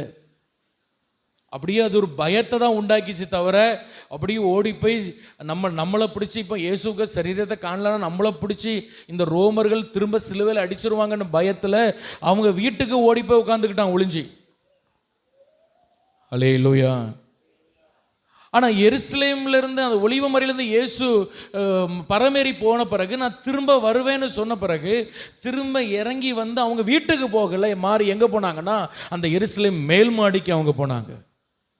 நான் சொல்கிறேன், எத்தனை பேருக்கு புரியுதா? ஹல்லேலூயா. அவங்க எங்கே போயிருக்கணும்? ஆக்சுவலாக எங்கே போயிருக்கணும்? இயேசு பரமேறி போயிட்டார், இனி திரும்ப வருவார். வரும்போது நம்ம போய்க்கலாம். எப்படி நம்மளை கூட்டிகிட்டு போகாமல் இருக்க மாட்டார். ஜாலியாக என்ன பண்ணிடலாம், எப்பா உயிரோடு தான்ப்பா இருக்காரு, நானும் பயந்துட்டேன் அப்படின்னு இவங்க என்ன பண்ணியிருக்கணும்? வீட்டில் போய் நல்லா தூங்கி படுத்து ரெஸ்ட் எடுத்துருக்கணும். ஆனால் இயேசு திரும்ப வருவேன்னு சொன்ன பிறகு அந்த மைண்டு எப்படி மாறிட்டுனா, அது வரைக்கும் வீட்டில் இருந்தவர்களுடைய மைண்டு இனி நம்ம வீட்டில் உட்காரக்கூடாது, நம்ம ஜெபத்தில் போய் உட்காரணுங்கிற எண்ணம் வந்தது. ஹல்லேலூயா. அப்போ ஏன் யோவான் 20ஆம் அதிகாரத்தில் அவங்களுக்கு அந்த மைண்டு வரல தெரியுமா? ஏன் வரல தெரியுமா? அவங்களுக்கு இயேசு மரித்தோர்லேருந்து எழும்பினார் மட்டும்தான் தெரியுமே தவிர ஏன் மரிச்சார்னு தெரியாது. ஏன் மரிச்சாருன்னு, ஏன் இவ்வளோ பாடுபட்டாருன்னு, ஏன் உயிரோடு எழும்பினார்னு தெரியாது. இன்னைக்கு ஒரு தேவ பிள்ளை ஏன் ஜெபத்திலும் வேண்டுதலிலும் தரித்திருக்க முடியவில்லை என்று சொன்னால், ஏன் இயேசு மரிச்சார்னு அவங்களுக்கு உண்மையாகவே தெரியலன்னு தான் நான் சொல்லுவேன். ஏன் இயேசு காயப்பட்டார், அடிக்கப்பட்டார் உண்மையாகவே அவங்களுக்கு தெரியல. ஏன் இயேசு உயிரோடு எழும்பியிருக்கிறான்னு அவங்களுக்கு தெரியல. என் வாழ்க்கையில் இயேசு என்ன செய்ய போகிறான்னு அவங்களுக்கு தெரியல. அதனால தான் அவங்க வீட்டுக்கு போகிறாங்க. மாறாக எருசலேம் மேல் மாடி அனுபவத்துக்கு அவங்க போக முடியல. ஜெபத்துக்கும் வேண்டுதலுக்குமான அந்த அனுபவத்துக்கு போக முடியாம சும்மா வேலை செய்யணும், சாப்பிட்டுட்டு தூங்கணும்ங்கிற அந்த மனநிலை ஏன் வருகிறது என்று சொன்னால், கர்த்தர் ஏன் மரித்தார், ஏன் அடக்கம் பண்ணப்பட்டார், ஏன் உயிரோடு எழும்பினார், என் வாழ்க்கையில் அவர் என்ன செய்ய போறார்னு அவங்களுக்கு தெரியல. அதனால தான் ஒரு ஆவிக்குரிய கலிலேயனாய் வாழ முடியல. இயேசுவின் வருகைன்னு சொன்ன பிறகு அவங்களுக்கு ஒரு மகிழ்ச்சி வரல. இயேசுவின் வருகைக்கு ஆயத்தம் இல்லாமல் ஒருவேளை கைவிடப்பட்டு விடுவானோ என்கிற பயத்தோடு தான் வாழ்ந்து கொண்டிருக்கிறோம். ஒரு ஆமென், அல்லேலூயா.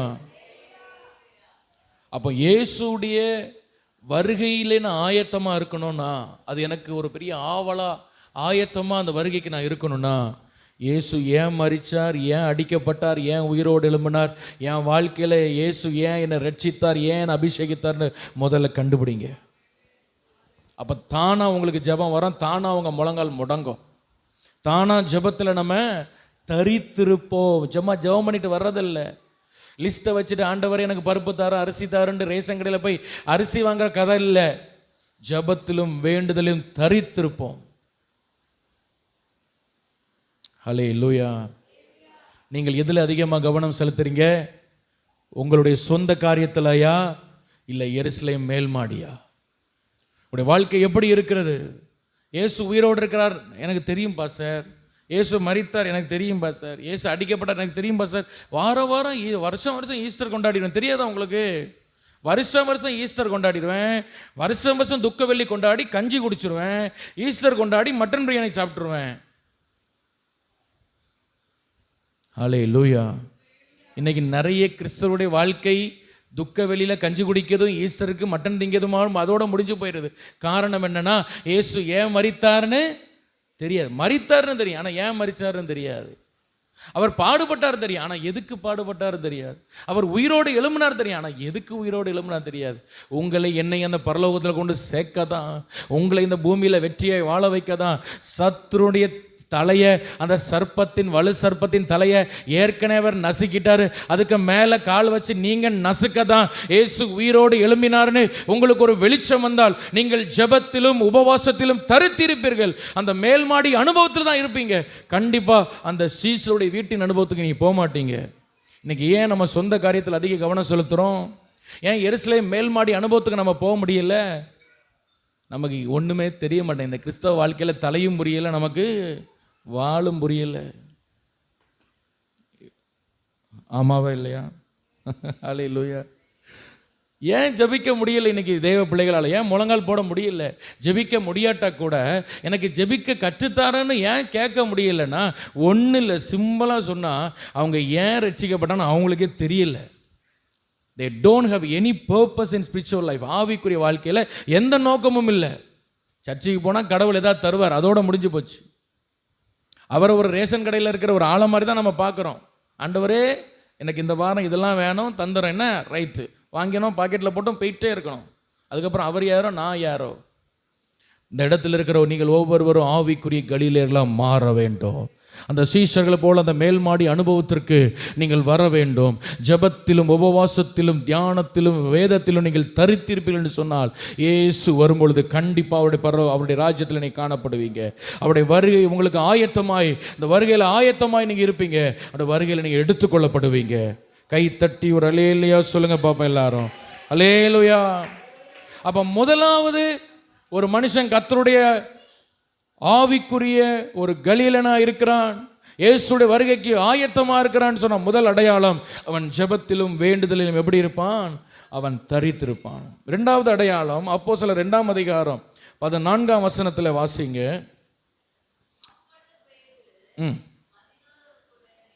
அப்பொழுது பேதுரு 11 பேரோடு கூட நின்று அவர்களை நோக்கி உரத்த சத்தமாய் அவன் பிரசங்கம் பண்ணுகிறதை நம்ம பார்க்கிறோம். ஆமென், தேங்க்யூ, ஹல்லேலூயா. பாருங்க, இதே பேதுரு 11 பேர் கூட அந்த கலிலேய மனுஷரோடு கூட எழும்பி நின்று அவன் என்ன பண்றானா? பிரசங்கம் பண்றான். இந்த பேதுரு யாரு தெரியுமா? ஒரு காலத்தில் இயேசு இவனை தேடி வரும்பொழுது ஒன்றுமில்லாமல் இருந்த ஒரு ஆள். இயேசுவை மறுதலித்து விட்டு எனக்கு இவர் யாருன்னு தெரியாதுன்னு சபித்தான், சத்தியம் பண்ணினான் இந்த பேதுரு. ஹல்லேலூயா.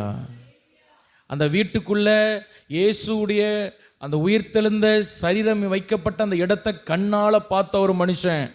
நீங்களும் நானும் இப்போ எருசலேமுக்கு போனால் சும்மா அதை பார்க்கலாம்.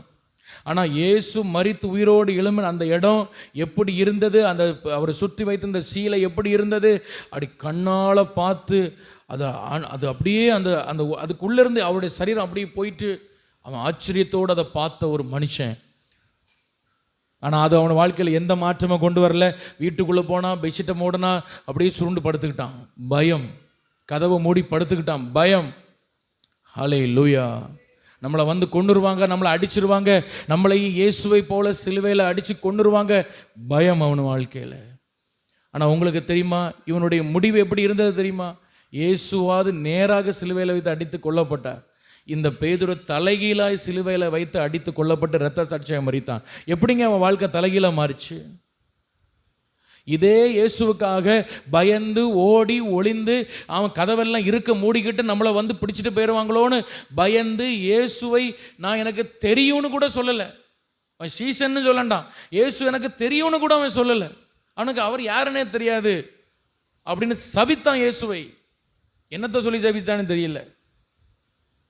ஆனால் இன்னைக்கு இந்த 11 சீஷர்களோடு சேர்ந்து நின்று அதே யூதர்களுக்கு மத்தியில் இயேசுவை தெய்வம் என்று தைரியமாக பிரசங்கம் பண்ணினான். அவன் லைஃப் மாற காரணம் என்ன? அவன் சிந்தனை டிரான்ஸ்ஃபார்ம் ஆக மறுரூபமாக காரணம் என்ன? ஒரே காரணம், பரிசுத்த ஆவியானவர். கைகளை தட்டி கர்த்தரை மகிமைப்படுத்துவோம்.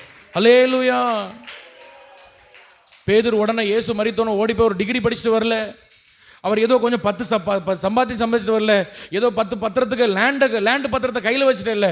அவன் அதே அழுக்கு துணி தான். ஆனால் ஒரே வித்தியாசம், அப்பொழுது பயந்த பேதுரு இப்போ தைரியமாக பிரசங்கம் பண்ண ஒரே காரியம், உன்னதத்தின் பலனால் அவன் தரிப்பிக்கப்பட்டான். கைகளை தட்டி கர்த்தரை மகிமைப்படுத்துவோம். அந்த உன்னதத்தின் பலன் இந்த காலை வேளையிலே உங்க மேல ஒரு விசையா இறங்குவதாக. நல்ல கைகளை தட்டி கர்த்தரை மகிமைப்படுத்துங்க பார்ப்போம். தேவனுடைய மகிமையால் நிரப்பப்படுங்க. தேவனை தைரியம் சொல்லத்தக்க ஒரு கிருபை உள்ள தேவ பிள்ளைகளாய் தேவனுடைய சுவிசேஷத்தை உண்மையாய் பிரசங்கிக்கிற, தேவனுடைய சுவிசேஷத்தை தைரியமாய் பயமில்லாமல் சொல்லுகிற ஒரு தேவ பிள்ளைகளாய் கர்த்தர் உங்களை மாற்றுவாராக. ஒரு ஆவிக்குரிய கலீலியர்களை கர்த்தர் உங்களை மாற்றுவாராக. இன்னைக்கு இயேசுவை பற்றி பிரசங்கிக்கணும்னா நமக்கு பயம் வருது. நம்மளை ஏதாவது தப்பாக நினைச்சிருவாங்களோ, நம்மளை யாரும் ஏதோ சொல்லிடுவாங்களோ. வேலை செய்கிற இடத்துல பேசாமல் போகணுமா, வேலை செஞ்சுமா வந்துமான் இருக்கணும். படிக்கிற இடத்துல போகணுமா, படிச்சுமா வந்துமான் இருக்கணும். அங்கே போயெல்லாம் இயேசுவை பற்றிலாம் சொல்லக்கூடாது. சொன்னால் நம்மளை ஓரங்கட்டிடுவாங்க, நம்மளை வேற மாதிரி பேசிடுவாங்க, நம்மளை மதமாத்தங்காரன்னு சொல்லிடுவாங்க. என்னைக்கு பரிசுத்த ஆவியானவர் உங்கள் மேல் பலமாக இறங்குறாரோ உங்கள் நாவுகள் தானாக திறக்கப்படும். ஒரு ஆத்துமா அழிகிறத பார்த்துட்டு உங்களால் சும்மா இருக்க முடியாது. உங்கள் நண்பன் நரகத்துக்கு போகிறத பார்த்துட்டு உங்களால் சும்மா இருக்க முடியாது. உங்கள் சொந்த நரகத்துக்கு போகிறத பார்த்துட்டு உங்களால் சும்மா இருக்க முடியாது. பரிசுத்த ஆவியானவர் வரும் பொழுது இயேசுவை குறித்து தைரியமாய் பேசுகிற ஒரு வல்லமை உங்களுக்கு உண்டாகும். ஹல்லேலூயா. இரண்டாவது ஒரு ஆவிக்குரியவனுடைய அடையாளம், அவன் தேவ ஆவியால் நிரப்பப்பட்டிருப்பான். He will be filled with the Spirit of God. ஹல்லேலூயா. பாருங்க, இந்த படத்தில் பாருங்க, பைபிளில் பரிசுத்த ஆவி இல்லாத சில ஆவிகளுடைய லிஸ்ட்டு நான் இங்கே கொடுத்துருக்கிறேன். எனக்கு தெரிந்த ஒரு சில லிஸ்ட்டு கொடுத்துருக்கிறேன். நீங்கள் முதல்ல அதில் பார்த்தீங்கன்னா பொல்லாத ஆவி பைபிளில் போட்டிருக்கு. அப்படி பொய்யின் ஆவின்னு ஒரு ஆவி இருக்குது. நல்லா கவனிங்க, அப்படி என்னை கவனிங்க. சில பேர் எப்படிப்பட்ட பிள்ளைகளாக இருக்கிறாங்க தெரியுமா? சர்ச்சைக்கு வராங்க, பரிசுத்த அபிஷேகத்தையும் பெறுறாங்க, ரட்சிக்கப்படுறாங்க. ஆனால் இந்த ஆவியில் ஏதோ ஒரு ஆவி அவங்களோட ஒட்டி இருக்கும். இன்னும் என்ன செய்யும்? ஒட்டி இருக்கும். ஹல்லேலூயா. யாராவது தலையில் கையை வச்சு பிசாசு ஆடிட்டா உடனே இவங்க என்ன சொல்லுவாங்க? பாரு பாரு பாரு, அதுக்குள்ளே பேய் இருக்குது, அதுக்குள்ளே என்ன இருக்குது?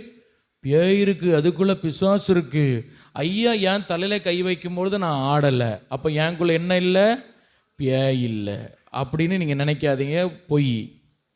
அது ஆடுற பிசாசு, இது ஆடாத பிசாசு. ஆடுற பிசாசை ஈஸியாக துரத்தலாம், ஆடாத பிசாசு என்ன பண்ண முடியாது? நீங்கள் ரட்சிக்கப்பட்டு அபிஷேகப்பட்டு கப்பா கப்பா கப்பான்னு அந்நிய பாஷை பேசின பிறகும் வாய் திறந்து சரளமாக பொய் வருதுன்னா உங்களுக்குள்ள பொய்யினாவி இருக்கு. தலையில் கை வைக்கும் போது ஆடலை, ஆனால் உள்ள என்ன இருக்கு?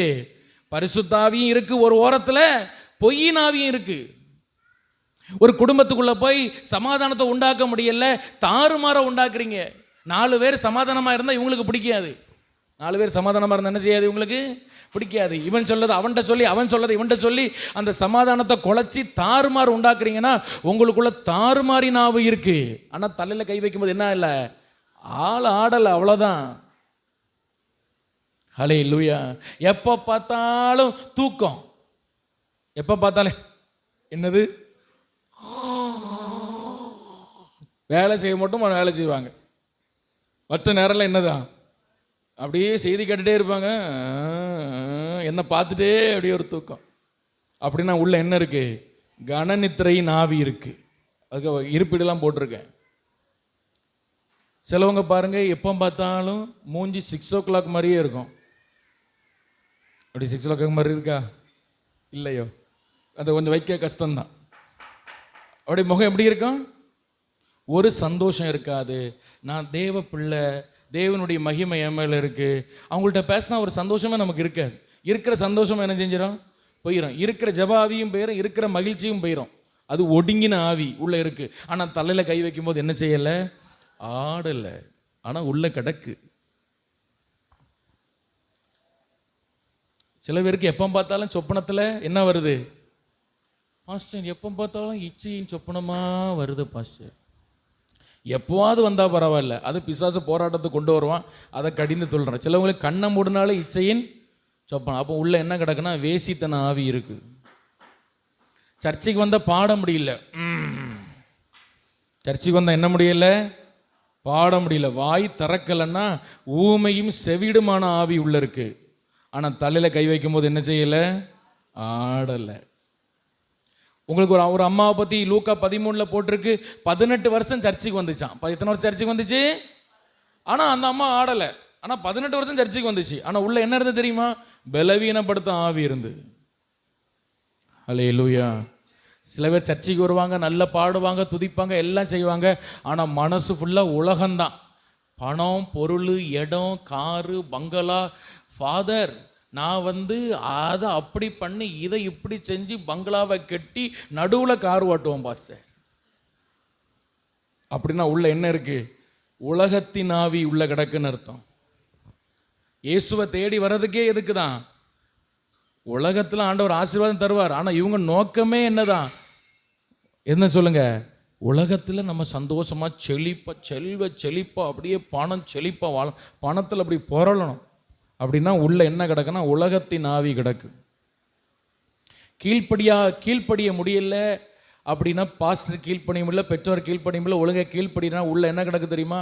ஆகாயத்து அதிகார பிரபுவின் ஆவி. எபேசியர் 2:2 சொல்லுது. அது ஒரு ஸ்பிரிட், கீழ்ப்படியாமல் ஸ்பிரிட் கிடக்கு உள்ள. பயமுள்ள ஆவி, அந்தி கிறிஸ்துவின் ஆவி, வஞ்சக ஆவி, அற்புதங்களை செய்கிற பிசாசின் ஆவி. இது நிறைய ஊழியக்காரர்களுக்குள்ள கிடக்கும், அற்புதங்களை செய்கிற பிசாசின் ஆவி. ஆனால் ஆவியானவரும் உள்ளே இருக்காரு, கூட என்ன ஆவியும் இருக்கு? இது லிஸ்ட்டு கொஞ்சம் தான், என்ன பைபிளில் நிறைய இருக்கு. பரிசுத்தாவி அல்லாத அசுத்த ஆவிகள். நான் இன்னைக்கு இந்த காலை வேளையில் கேட்குறேன், நீங்கள் 100% தேவ ஆவியால் நிரப்பப்பட்டு இருக்கீங்களா? ஹல்லேலூயா. இயேசு சொன்னார், இந்த உலகத்தின் அதிபதி வருகிறான். யோவான் 14:30 சொன்னார், இந்த உலகத்தின் அதிபதி வருகிறான், அவனுக்கு என்னிடத்தில் ஒன்றுமில்லை. He has nothing in me. ESV Bible, ஆங்கில பைபிளில் சொல்லுது, அவன் என்னிடத்தில் ஒன்றும் கிளைம் பண்ண முடியாது. அப்போ 80% ஆவியானவர், 20% அசுத்தாவி கிடந்துன்னா, இந்த ஆவியில் ஏதோ ஒரு ஆவி கிடந்துன்னா கிளைம் பண்ணும் பிசாசு. என்ன கிளைம் பண்ணோம்? உங்கள் வாழ்க்கையில் ஆண்டவர் ஏதாவது ஆசீர்வாதம் தரும் பொழுது அது கிளைம் பண்ணோம். என்ன கிளைம்? அவனை ஆசீர்வதிக்காதீங்க, நான் தான் உள்ளே இருக்கேன், கிளைம் பண்ணோம். உரிமை கொண்டாடும். கிளைம்னா புரியுதா? உரிமை கொண்டாடும். உங்கள் வாழ்க்கையை குறித்து அது உரிமை கொண்டாடும். உள்ள என்ன கிடக்கு? பரிசுத்தாவின்ற ஒரு ஓரத்தில் இருக்கிறார். அது சண்டே மட்டும் வருவார். சண்டே 3வது பாட்டில் கடைசி வரியில் ஆராதனை நடத்தும் பொழுது என்ன செய்வார்? தீ போல ஈரங்கணுமே வருவார். அப்புறம் தீ போல போயிடுவார். சண்டை சாயங்காலமே போயிடுவார். அப்புறம் அடுத்த சண்டைக்கு தான் திரும்ப தீ போல இறங்கணும் மறுபடியும். ஹல்லேலூயா. ஏன்னா உள்ள என்ன கிடக்கு? ஏதோ இந்த லிஸ்ட்ல இருக்க ஏதோ ஒரு ஆவி கிடக்கு. இந்த லிஸ்ட் நான் வேணா குரூப்ல போட்டு விடுறேன், உங்க கேட்டீங்கன்னா நீங்க லிஸ்ட் செக் பண்ணிடுங்க. உள்ள என்ன கிடக்கு? பைபிள் வசனத்தோட ஜெபத்தில் இருந்து உள்ள ஏதாவது கிடக்கான்னு செக் பண்ணி உண்மையில கடந்துனா அந்த ஆவியிலிருந்து விடுதலை பெற்றுங்க. நான் சொல்லுவேன் ஹல்லேலூயா. நான் துரத்த முடியாது, ஏன்னா தலையில கை வச்சா இந்த மாதிரிப்பட்ட ஆவியில் என்ன செய்யாது? ஆடாது. பலவீனப்படுத்துகிற ஆவி கூட இயேசு தலையில கை வைக்கும் போது ஆடலை. ஆனால் இயேசு பார்த்து தான் கண்டுபிடிச்சார். இயேசு பிரசங்கம் பண்ணதும் கேட்டுட்டு தான் இருந்து அது ஆடவே இல்லை. ஹல்லேலூயா. அதனால ஆடுற பிசாசை அற்பமாக நினைக்காது. என்ன நமக்குள்ள ஆடாமல் நிறைய கிடக்கு. Praise the lord. ஹல்லேலூயா. ஆமாம், ஒரு ஹல்லேலூயா சொல்லுங்க. உள்ள கிடக்கு நிறைய. உள்ள ஜெபத்தில் இருந்து எனக்குள்ள எந்த பொல்லாதாவி என்னை பிடிச்சு வச்சிருக்கு, உலகத்தின் அதிபதி எதில் என்னை பிடிச்சு வச்சிருக்கான், எந்த நபரை வச்சு என் வாழ்க்கையை ஆளுகை பண்ணுறான், ஒரு பக்கம் ஆண்டவர் ஒரு பக்கம் உலகம் நான் வாழ்கிறேன்னா எது என்னை பிடிச்சு வச்சிருக்குன்னு நீங்களே உங்களை ஆராய்ச்சி பண்ணி உயித்து ஆராய்ந்து நிதானித்து அழுது மன்னிப்பு கேட்டு அந்த ஆவியிலிருந்து விடுதலை பெற்று அந்த காரியத்திலிருந்து விடுதலை பெற்று இனி அந்த பக்கம் திரும்ப மாட்டேன்னு தீர்மானம் பண்ணுங்க. இன்னைக்கு நைட்டே போய் இல்லை இந்த ஜெபத்திலே உட்கார்ந்து ஒரு ஆமேன் சொல்லுங்க. அல்லேலூயா. பரிசுத்த ஆவியானவர் நம்மை முழுமையாய் நிரப்பினால் நம்முடைய எலும்புகள் நரம்புகளில் கூட தேவனுடைய மகிமை இருக்கும். எலிசா செத்து போனாரு, மரித்து போனாரு. ஆனால் எலிசாவுடைய கல்லறைக்குள்ள வேற ஒரு பாடியை தூக்கிட்டு வராங்க. அல்லேலூயா. அந்த கால கல்லறை இப்படி தான் இருக்கும் பாருங்க. அந்த மேல் அடுக்கில் உதாரணமாக சொல்கிறேன், இது வந்து ஒரு 80% 90% இப்படி தான் இருக்கும். அந்த மேல் அடுக்கில் எலிசாவுக்கு சரீரத்தை பதப்படுத்தி இப்போ அந்த சரீரம் போயிட்டு எலும்பு மட்டும் இருக்கு. சீக்கிரமாக அந்த எலும்பை எடுத்து தனியாக வைப்பாங்க.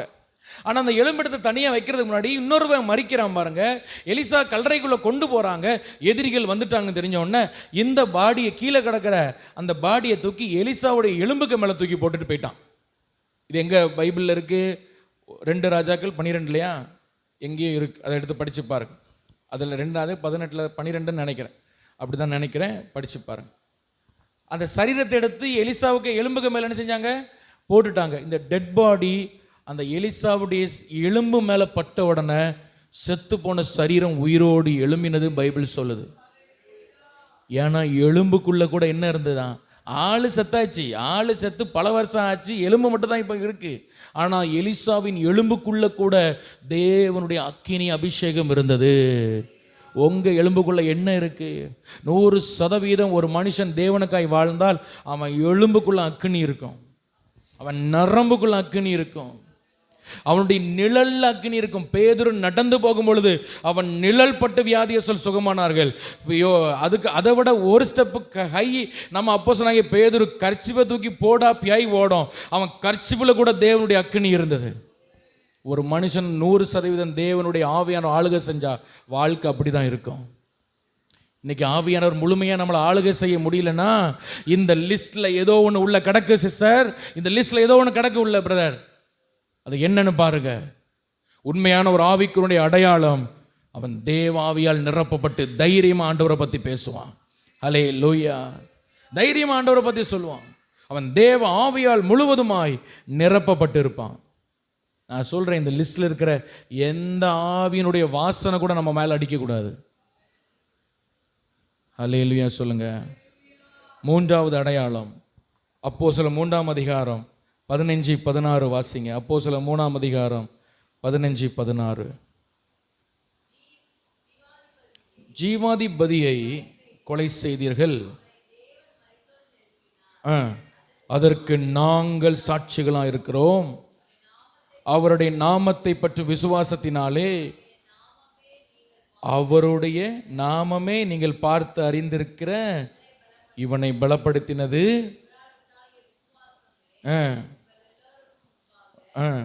சர்வாங்க சுகத்தை அவனுக்கு கொடுத்த. இங்க ஒரு பிறவிலேயே ஒருவன் முடவனாக இருக்கிறான்.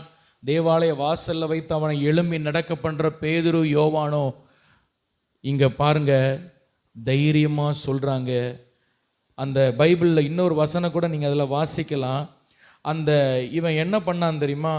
இந்த அப்போஸ்தலர் 4ஆம் அதிகாரத்தில் நீங்கள் பார்த்தீங்கன்னா 14ஆம் வசனத்தில் படித்து பார்த்தீங்கன்னா, சொஸ்தமாக்கப்பட்ட மனுஷன் அவர்கள் அருகே நிற்கிறதை கண்டபடியால் எதிர்பேச அவர்களுக்கு இடம் இல்லாது இருந்தது. ஹல்லேலூயா. இப்போ நல்லா கவனிங்க, இயேசு செத்து போயிட்டாருன்னு யூதர்கள் நடுவில் ஒரு பேச்சு போயிட்டே இருக்கு. திடீர்னு பேதுரு யோவானு வந்து இயேசுவின் நாமத்தை சொல்லி 2 பேரை உயிரோடு எழுப்பிட்டான். ஒருத்தன் முடவனா இருக்கான், அவனை எழுப்பிட்டான். ஹல்லேலூயா. அவன் எழும்பி நிற்கிறான். இப்போ 3 பேருமா நிற்கிறாங்க. எழும்பி நடந்தோன்னு பக்கத்திலே நிற்கிறான். பக்கத்திலே நின்றுட்டு என்ன பண்ணுறான்னா, கவனிங்க, இவங்க பேதுரு யோவானை என்ன சொல்கிறாங்க தெரியுமா?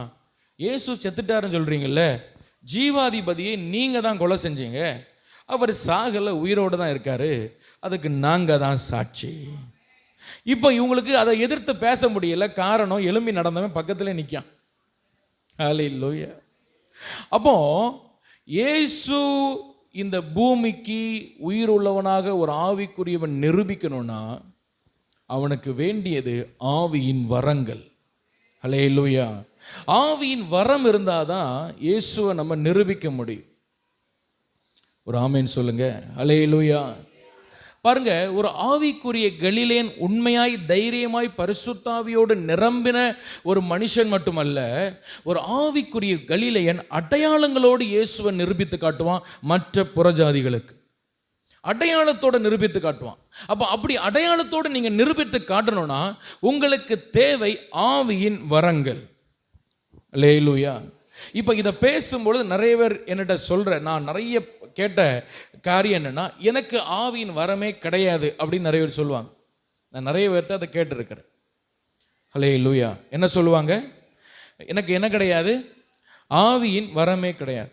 சரி, நான் பைபிள்ல இருந்து ஒரு சில லிஸ்ட் மட்டும் நான் இதில் எடுத்துருக்கேன். ரொம்ப குட்டியாக இருக்கும், நான் உங்களுக்கு ஜூம் பண்ணி காட்டுறேன். சரியா? இதில் பார்த்தீங்கன்னா ஆவியின் வரம் நான் லிஸ்ட்டு போட்டிருக்கேன். ஞானத்தை போதிக்கிற வசனம், அறிவை உணர்த்து வசனம், விசுவாசம், குணமாக்குற வரம், அற்புதங்களை செய்கிறது, தீர்க்க தரிசனம் சொல்கிறது, ஆவிகளை பகுத்தறிகிறது. இது வேணும்னா உங்களுக்கு கேளுங்க, நான் உங்களுக்கு அனுப்பி தரேன். பற்பல பாஷைகளை பேசுவது, பாஷைகளை வியாக்கியானம் செய்கிறது, அப்புறம் கவனிங்க, ஊழியம் செய்கிறது, புத்தி சொல்றது, போதிக்கிறது, ஒருவரை உற்சாகப்படுத்துவது கூட ஒரு ஆவியின் வரம் தான். பலவீனப்பட்டு சோர்ந்து போயிருக்கிறவங்களை வசனங்களை சொல்லி உற்சாகப்படுத்துவது, அதுக்கெல்லாம் வசனம் இருக்கு இந்த சைடில். என்ன ஆவியின் வரம் தான். கொடுக்கிறது ஒரு ஆவியின் வரம். என்னது சொல்லுங்க? கொடுக்கிறது என்னது? சிலவங்களுக்கு கொடுக்கவே முடியாது, கசகி நிற்பாங்க. அப்போ உள்ள வரம் இல்லைன்னு அர்த்தம். அதனால ஒன்றுமே சொல்ல, அதில் அப்படி விட்டுறணும், அதுக்கு வேண்டாம். கொடுக்கிறது கூட என்னதான்? ஆவியின் வரம் தான். அந்த ஏழை விதவை 2 காசை எடுத்து ஆண்டவருடைய என்ன பண்ணா?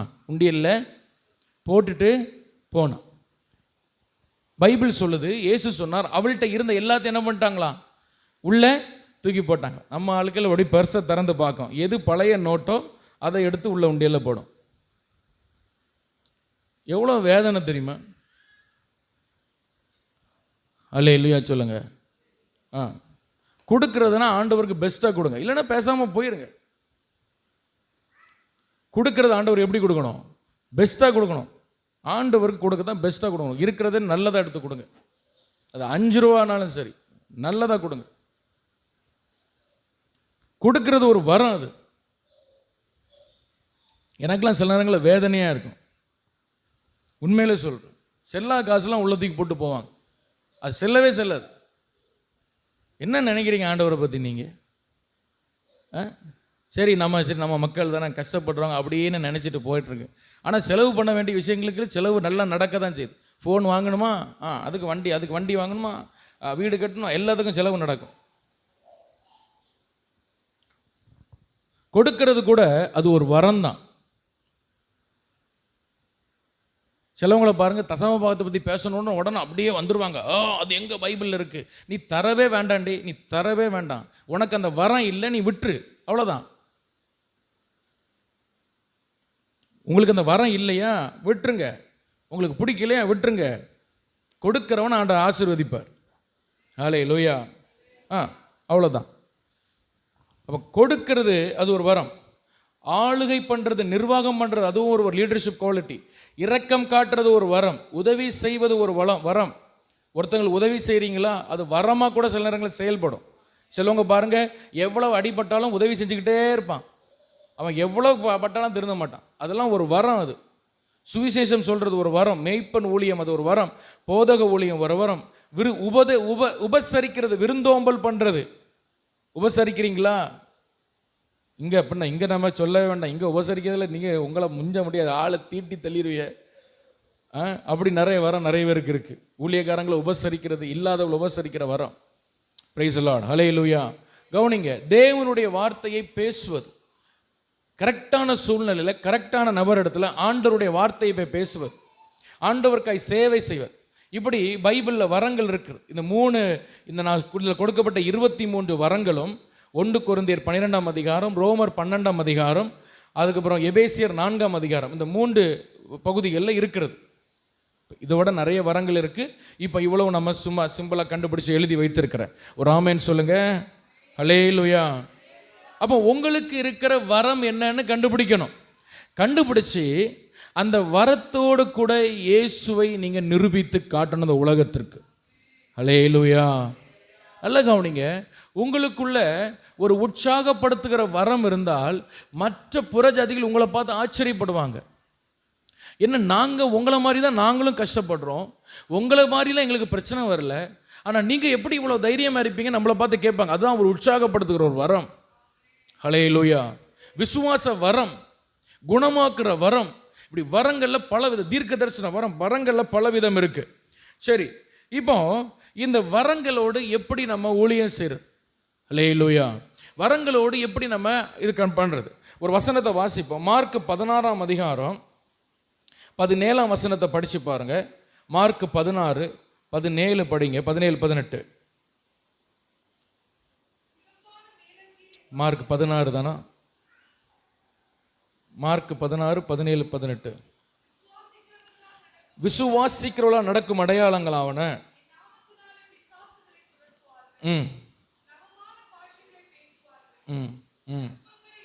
இதான் நான் சொன்னேன், சர்ப்பங்களை எடுப்பார்கள், சாவுக்கு எதுவான யாது குடித்தாலும். அதான் பாருங்க, எல்லாருக்கும் ஒரு சர்ப்பத்தை எடுத்து சாவுக்கு எதுவான ஒருவன் ஒரு விஷயத்தை குடித்தால் அவனுக்கு என்ன வரும்? ஒரு மரணத்தை கொண்டு வரும். ஒரு பிரச்சனைனா ஒரு மனுஷன் எல்லா விதத்திலும் சோர்ந்து போவான்.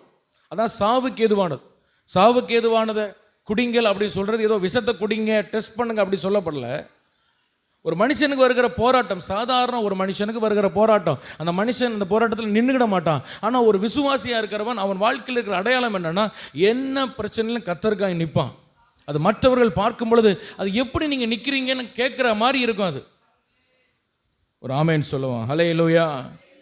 அப்போ கர்த்தர் உங்களுக்கு கொடுத்த வரங்களை எப்படி கண்டுபிடிக்கலாம், அதை மட்டும் நான் சொல்லி நான் முடிக்கிறேன்.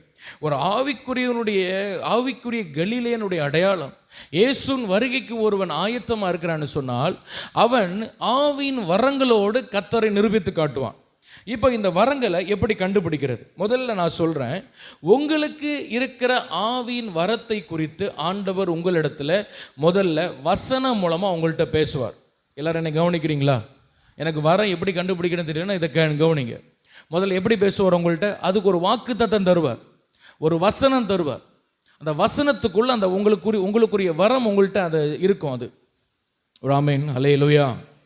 ரெண்டாவது, சில தரிசனங்கள் ஆண்டவர் அதுக்கு சம்பந்தமாக தருவார். நீங்கள் ஜெபம் பண்ணும்போது சில சொப்பனங்கள் ஆண்டவர் உங்களுக்கு தருவார். தரிசனம் இல்லைன்னா சொப்பனம், அந்த வரத்துக்கு மேட்ச் பண்ணுற சில தரிசனம். நீங்கள் நல்லா ஜெபம் பண்ணிட்டு படுக்கிற பிள்ளைகளாக இருந்தீங்கன்னா, டெய்லியும் ஆண்டவர்கிட்ட நல்ல ப்ரேயர் பண்ணிவிட்டு உங்கள் சிந்தையெல்லாம் பரிசுத்தப்படுத்தி படுக்கிற பிள்ளைகளாக இருந்தீங்கன்னா, உங்கள் வரத்திற்கு ஏற்ற அந்த சொப்பன தரிசனங்களை ஆண்டவர் உங்களோடு பேசுவார். அடுத்தபடியாக மூன்றாவது, அந்த வரத்துக்குரிய, அந்த காரியத்துக்குரிய, அந்த ஊழியத்துக்குரிய பாரம் ஆட்டோமேட்டிக்காக உங்களுக்கு வரும். உதாரணமாக, சிறு பிள்ளைகள் மத்தியில் ஆண்டவர் உங்களை பயன்படுத்துவேன் அப்படிங்கிற ஒரு வரம் உங்களுக்குள்ளே வச்சுருந்தீங்கன்னா, உங்களை அறியாமலே சின்ன பிள்ளைகளை பார்க்கும் பொழுது உங்களுக்குள்ள அந்த வரம் இருக்கும், அந்த பாரம் வரும். ஆமேன்னு சொல்லுங்க. அது உங்களுக்குள்ள ஆண்டவர் வைத்த அந்த வரம், அந்த ஊழியம். அது அவங்கள பார்க்கும் பொழுது ஆட்டோமேட்டிக்காக உங்களுக்கு ஒரு பாரம், ஒரு கண், ஐயோ அடுத்த சந்ததி எப்படியாவது நம்ம இது பண்ணணுமே அப்படிங்கிற ஒரு பாரம் உங்களுக்கு வரும். ஹல்லேலூயா. அது எல்லாருக்கும் வராது. இப்போ இந்த பாரத்தை, இந்த வரத்தை நீங்கள் எப்படி டெவலப் பண்ண முடியும்? அடுத்து சொல்கிறேன். அடுத்தது நீங்கள் பார்த்தீங்கன்னா, அடிக்கடி அதற்கு சம்பந்தமான காரியத்தை ஆண்டவர் உங்களோட திரும்ப திரும்ப, நீங்கள் செய்தி கேட்டாலும், நீங்கள் ஜோம் பண்ணாலும், நீங்கள் பிரசங்கம் கேட்டாலும், நீங்கள் எங்கே பாட்டு பாடினாலும், அதை பேஸ் பண்ணி ஆண்டவர் உங்கள்கிட்ட திரும்ப திரும்ப பேசிக்கிட்டே இருப்பார். ஒரு ஆமேன்னு சொல்லுங்கள். நீங்கள் 10 பேர் நடுவில் உட்காந்து தான் செய்தி கேட்பீங்க. அந்த செய்தி எல்லாருக்கும் பிரயோஜனமாக தான் இருக்கும். 100 பேர் நடுவில் வந்து செய்தி கேட்பீங்க. ஆனால் அந்த செய்தியிலேருந்து ஒரு பகுதி உங்கள் வரத்துக்கு பேச ஆண்டவர் உங்கள்கிட்ட பேசிக்கிட்டே இருப்பார். உங்களுக்குள்ளே இருக்கிற அந்த அழைப்புக்கு சம்பந்தமாக நீ அதை செய்யணும் அப்படின்னு நம்மகிட்ட பேசிக்கிட்டே இருப்பார். அல்லேலூயா. சரி, இப்போ அந்த வரங்களை எப்படி நம்ம பெருக்கிறது? 2 தாலந்து கிடைத்தவன் அதை எப்படி 5ஆ பெருக்குவான்? 5 தாலந்து கட்டவன் அதை எப்படி 10ஆ பெருக்க முடியும் அப்படின்னு சொன்னால், அதை குறித்து அதிகமாக ஜெபம் பண்ணணும். அதிகமாக அதை இப்போ எப்படி பெருக்கலான்னு யோசித்து கொண்டே இருக்கணும். எனக்கு தெரிந்த ஒரு போதகர் பாருங்க, அவர் வந்து VBS ஊழியம் நடத்துகிற அந்த சின்ன பிள்ளைகள் மத்தியில் ஊழியம் செய்கிற ஒரு கிருபை. அவர் எங்கே போனாலும் ஒரு ஜூஸ் கடைக்கு போய் ஜூஸ் குடித்தா கூட அந்த பிளாஸ்டிக் டம்ளர்லேருந்து எப்படி ஒரு கேம் எடுக்கலாம், எப்படி அந்த பிள்ளைகளுக்கு அந்த டம்ளர் மூலமாக தேவனுடைய சுவிசேஷம் சொல்லலாம், இப்படி தான் ஒரு மைண்டு ஓடிக்கிட்டே இருக்கும். காரணம் அவருக்குள்ளே இருக்க அந்த வரம். அது பிரைஸ் தி லார்ட். அந்த வரத்தை அப்படியே வரமாக வைக்காம அதை அனல் மூட்டி எழுப்பி அதை பயன்படுத்துகிறார் பாருங்க. அந்த பென்சில் செதுக்குவோம் பாருங்க, அதில் வருகிற அந்த தூசியை கூட எடுத்து அந்த பிள்ளைகளுக்கு எப்படி ஒரு சுவிசேஷம் சொல்லலாம் அப்படின்னு தான் யோசிப்பார். அப்போ அது ஒரு வரம். அதை அவங்க பெருக்கிறாங்க, அதை குறித்து அதிகமாக யோசிக்கிறாங்க, அதை குறித்து ரொம்ப தியானிக்கிறாங்க, அதை எப்படி செய்யலான்னு அதிகமாக ஜெபம் பண்ணுறாங்க. அதான் வரங்களை பெருக்கிறது. 5 4ஆ மாற்றுறது, 2 4ஆ மாற்றுறது, 5 10ஆ மாற்றுறது, அந்த தாளந்துகளை பெருக்குவது. ஒரு ஆமேன் சொல்லுங்க. ஹல்லேலூயா. அப்போ உங்களுக்கு ஆண்டவர் என்ன வரம் கொடுத்தாரோ அந்த வரத்தை பயன்படுத்தி இயேசுவை நீங்கள் படிக்கிற இடத்துல, வேலை செய்கிற இடத்துல, உங்கள் கிராமத்தில், சொந்தங்கள் நடுவில் இயேசுவை நீங்கள் நிரூபித்து காட்டணும். ஹல்லேலூயா. உங்களுக்குள்ள தீர்க்க தரிசனம் வர இருந்ததுன்னா, நீங்கள் உங்கள் சொந்தக்காரங்களை பார்க்கும் பொழுது தேவனுடைய வார்த்தை தீர்க்க தரிசனமாக சொல்லுகிற ஒரு கிருபை ஆண்டவர் உங்களுக்கு தருவார். அவங்க போய் கொண்டிருக்கிற சூழ்நிலை நடுவில் கர்த்தர் உங்கள்கிட்ட இந்த வார்த்தையை சொல்ல சொன்னார், கர்த்தர் இதை உங்கள்கிட்ட பேச சொன்னார்னு தெளிவாக உங்களுக்கு சொல்லத்தக்க ஒரு கிருபை, ஒரு வரம் உங்களுக்குள்ள செயல்படும். ஹல்லேலூயா. அதே மார்க் 16:20 சொல்லப்படுகிறது, கர்த்தர் அவர்களோடு கூட கிரியை நடப்பித்து அடையாளங்களாலே வசனத்தை அவர் உறுதிப்படுத்தினார்னு. அப்போ வரங்களோடு தான் ஊழியத்தை செய்தால் நீங்கள் அடையாளத்தோடு வசனத்தை உறுதிப்படுத்த முடியும். ஒரு ஆவிக்குரியனுடைய நல்ல அடையாளம். ஆமென். அல்லேலூயா. அவன் வரங்களோடு அவன் ஊழியம் செய்வான். வரங்களோடு ஆண்டவர் அவன் நிரூபித்து காட்டுவான். இயேசு உயிரோடு உள்ளவர் என்பதை அவன் வரங்களோடு அவன் நிரூபித்து காட்டுவான். Praise the lord. ஹல்லேலூயா. அவன் 3 அடையாளங்கள் நான் சொன்னேன். இந்த 3 அடையாளங்கள் உங்களுக்குள்ளே நிறைவேறும்படியாய் நான் விரும்புகிறேன். கர்த்தர் அதை விரும்புகிறார். அல்லேலூயா. இயேசுவின் வருகைக்கு இல்லைன்னா ஒரு ஆவிக்குரிய கலிலேயனா நீங்கள் வாழணும்னு சொன்னால், அவருடைய வருகைக்கு ஆயத்தம் உள்ளவர்களாக நீங்கள் வாழணும் அப்படின்னு சொன்னால் 3 அடையாளங்கள் உங்கள் வாழ்க்கையிலே நிறைவேற வேண்டும். முதலாம் அடையாளம் நான் சொன்னேன், ஜெபத்திலும் வேண்டுதலில் நீங்கள் தரித்திருக்கிற ஒரு மனுஷனாய், ஒரு மனுஷன் நீங்கள் மாறுவீங்க. 2வது பரிசுத்த ஆவியால் நிரப்பப்பட்ட பிள்ளைகளாக இருப்பீங்க. 3வது வெறும் பரிசுத்த ஆவியினால் மட்டுமல்ல, தேவனுடைய வரங்கள் உங்கள் வாழ்க்கையிலிருந்து செயல்படும். தேவனுடைய வரங்கள் உங்கள் வாழ்க்கையிலிருந்து செயல்படும். உங்களுக்கு ஆண்டவர் என்ன வரம் கொடுத்தாரோ அந்த வரம் உங்களுக்குள்ளேருந்து செயல்படும். நீங்கள் தேவனை நிரூபித்து கொண்டு தேவனுடைய நாம மகிமைக்காய் இந்த பூமியிலே மற்றவர்கள் நடுவில் வாழ்வீங்க. அல்லேலூயா. எத்தனை பேருக்கு இப்படிப்பட்ட கிருபைகள் ஆண்டவர் தர வேண்டும்? நம்ம எல்லாரும் முழங்கால் பண்ணிடலாமா? ஜெபம் பண்ணலாமா? ஹல்லேலூயா. இயேசுவின் வருகை என்று சொன்னாலே இன்னைக்கு நிறைய பேருக்கு ஒரு பயத்தை மூட்டுகிற ஒரு காரியமாய், ஒரு சப்ஜெக்டாக இருந்தாலும், உண்மையான ஒரு ஆவிக்குரிய மனுஷனுக்கு அந்த வருகை என்கிற அந்த செய்தி, ஹல்லேலூயா, வருகைங்கிற அந்த சப்ஜெக்ட், அது அவனுடைய வாழ்விலே ஒரு பெரிய மகிழ்ச்சியை கொண்டு வருகிறது, ஒரு பெரிய சந்தோஷத்தை கொண்டு வருகிறது. Praise the lord. Hallelujah, hallelujah, hallelujah. இந்த 3 அடையாளங்கள் உங்கள் வாழ்க்கையில் நிறைவேறும்படியாய் நம்ம எல்லாரும் ஆண்டவரை நோக்கி பார்த்து ஜெபம் பண்ணுவோம். Thank you Jesus. நன்றி ஆவியானவரே. ஜெபத்திலும் வேண்டுதலிலும் தரித்திருக்கிறவர்களாக நீங்கள் இருக்கிறீங்களா? Thank you Jesus. ஹல்லேலூயா. ஜெபம் பண்ண ஆரம்பிங்க. எல்லாரும் ஆண்டவரை நோக்கி பாருங்கள். தேவனுடைய சமூகத்தில் வாய்களை திறந்து ஜெபிக்க ஆரம்பிங்க. ஹல்லேலூயா. கேட்ட வார்த்தைகளை வைத்து ஆண்டவர் உங்களோடு எதோடு இடைப்பட்டாரோ நீங்கள் அதை வைத்து ஜெபிக்க ஆரம்பிங்க பார்ப்போம். ஹல்லேலூயா. பரிசுத்த ஆவியால் நீங்கள் நிரப்பப்பட்டு இருக்கிறீங்களா? தேவ ஆவியால் முழுவதுமாய் ஆட்கொள்ளப்பட்ட ஒரு வாழ்க்கை நீங்கள் வாழ்கிறீங்களா? ஆண்டவர்கிட்ட கேளுங்க. உங்களுடைய ஆவியால் ஆட்கொள்ளப்பட்ட ஒரு மனுஷனாய் வாழ வேண்டாம் ஆண்டவரே. தேவனுடைய வருகைக்கு நீங்கள் ஆயத்தமாக இருக்க வேண்டும் என்று சொன்னால், இயேசுடைய வருகைக்கு நீங்கள் ஆயத்தமாக இருக்க வேண்டும் என்று சொன்னால், நீங்கள் பரிசுத்த ஆவியால் நிரப்பப்பட்ட ஒரு வாழ்க்கை, முழுவதுமாய் ஆட்கொள்ளப்பட்ட ஒரு வாழ்க்கை நீங்கள் வாழ வேண்டும். Price the Lord. நன்றி ஆவியானவரே, நன்றி ஆவியானவரே. வாய்களை திறந்து ஜெபம் பண்ணுங்க, ஸ்தோத்திரம் பண்ணுங்க. உங்கள் சத்தம் கேட்கட்டும், உங்கள் சத்தம் கேட்கட்டும், உங்கள் சத்தம் கேட்கட்டும். ஸ்தோத்திரம் பண்ணி அப்படியே ஜெபம் பண்ணிக்கொண்டே இருங்க. Praise the lord. Hallelujah, hallelujah, hallelujah, hallelujah, hallelujah. இந்த அடையாளங்கள் உங்களுக்குள்ளே இல்லைன்னு சொன்னால் நீங்கள் ஆண்டவர்கிட்ட தயவு செய்து மண்டாடி கேளுங்க. ஜெபத்தில் தரித்திருக்கிற, ஜெபிக்கிற மட்டுமல்ல, ஜெபத்தில் தரித்திருக்கிற ஒரு அடையாளம் உங்களுக்குள்ளே இல்லைன்னு ஆண்டவர்கிட்ட மண்டாடி கேளுங்க. ஹல்லேலூயா. பரிசுத்த ஆவியால் நிரப்பப்பட்ட ஒரு அடையாளம் உங்களுக்குள்ளே இல்லைன்னா ஆண்டவர்கிட்ட மண்டாடி கேளுங்க. வரங்களோடு அடையாளங்களோடு ஆண்டவரை நிரூபிக்க முடியலன்னா அந்த அடையாளத்தை ஆண்டவர்கிட்ட கேளுங்க. நான் எதற்கப்பா என்னை அபிஷேகித்து, எனக்குள்ளே இருக்கிற ஆவியின் வரம் என்ன? நான் எப்படி இந்த உலகத்துக்குமே நிரூபித்து காட்ட முடியும்? நான் எப்படி என் சொந்தங்கள் நடுவில் உண்மை ஜீவனுள்ள தேவன் என்று காண்பிக்க முடியும்? எனக்கு அந்த ஆவியின் வரம் எனக்குள்ளே செயல்படட்டும் என்று சொல்லுங்கள். நிறைய பேர் உங்கள் ஆவியின் வரங்களை நீங்கள் புதைச்சி வைக்கிறீங்க. ஹல்லேலூயா. ஆண்டவர்கிட்ட கேளுங்க, எனக்கு கிருபை தாருன்னு கேளுங்க பார்ப்போம். Price the Lord. நன்றி ஆண்டவரே. தேவனுடைய வருகைக்கு நீங்கள் போகணும்னா உங்கள் வரங்களை நீங்கள் பயன்படுத்தி ஆகணும். உங்கள் வரங்களை நீங்கள் புதைச்சி வச்சிங்கன்னா அவருடைய வருகையில் நம்ம கைவிடப்படுவோம். Price the lord. Hallelujah, hallelujah, hallelujah, ஹல்லேலூயா. நன்றி ஆவியானவர். நமக்கு கொடுத்த வரத்தை குறித்து அவர் திரும்ப நம்மிடத்திலிருந்து கணக்கு கேட்பார். அதனால் நமக்குள்ள என்ன வரம் இருக்கிறது என்பதை கண்டுபிடிக்க ஆண்டவர் நமக்கு உதவி செய்ய முடியும். என் கண்களை திறந்தருளும் ஆண்டவர் என்னை கேளுங்க. ஒருவேளை அந்த வரம் இன்னதுதான் என்று உங்களுக்கு தெரிந்தால், அந்த வரத்தை நீங்கள் புதைத்து வைத்திருந்தால் ஆண்டவர்கிட்ட மன்னிப்பு கேளுங்க. அதை எப்படியாகிலும் பயன்படுத்துவேன் என்று சொல்லி ஆண்டவர்கிட்ட சொல்லி ஒப்பு கொடுத்து ஜெபம் பண்ணுவோம். Price the Lord. சத்தம் கேட்கல, ஜெபம் பண்ணுங்க. ஹல்லேலூயா, ஹல்லேலூயா.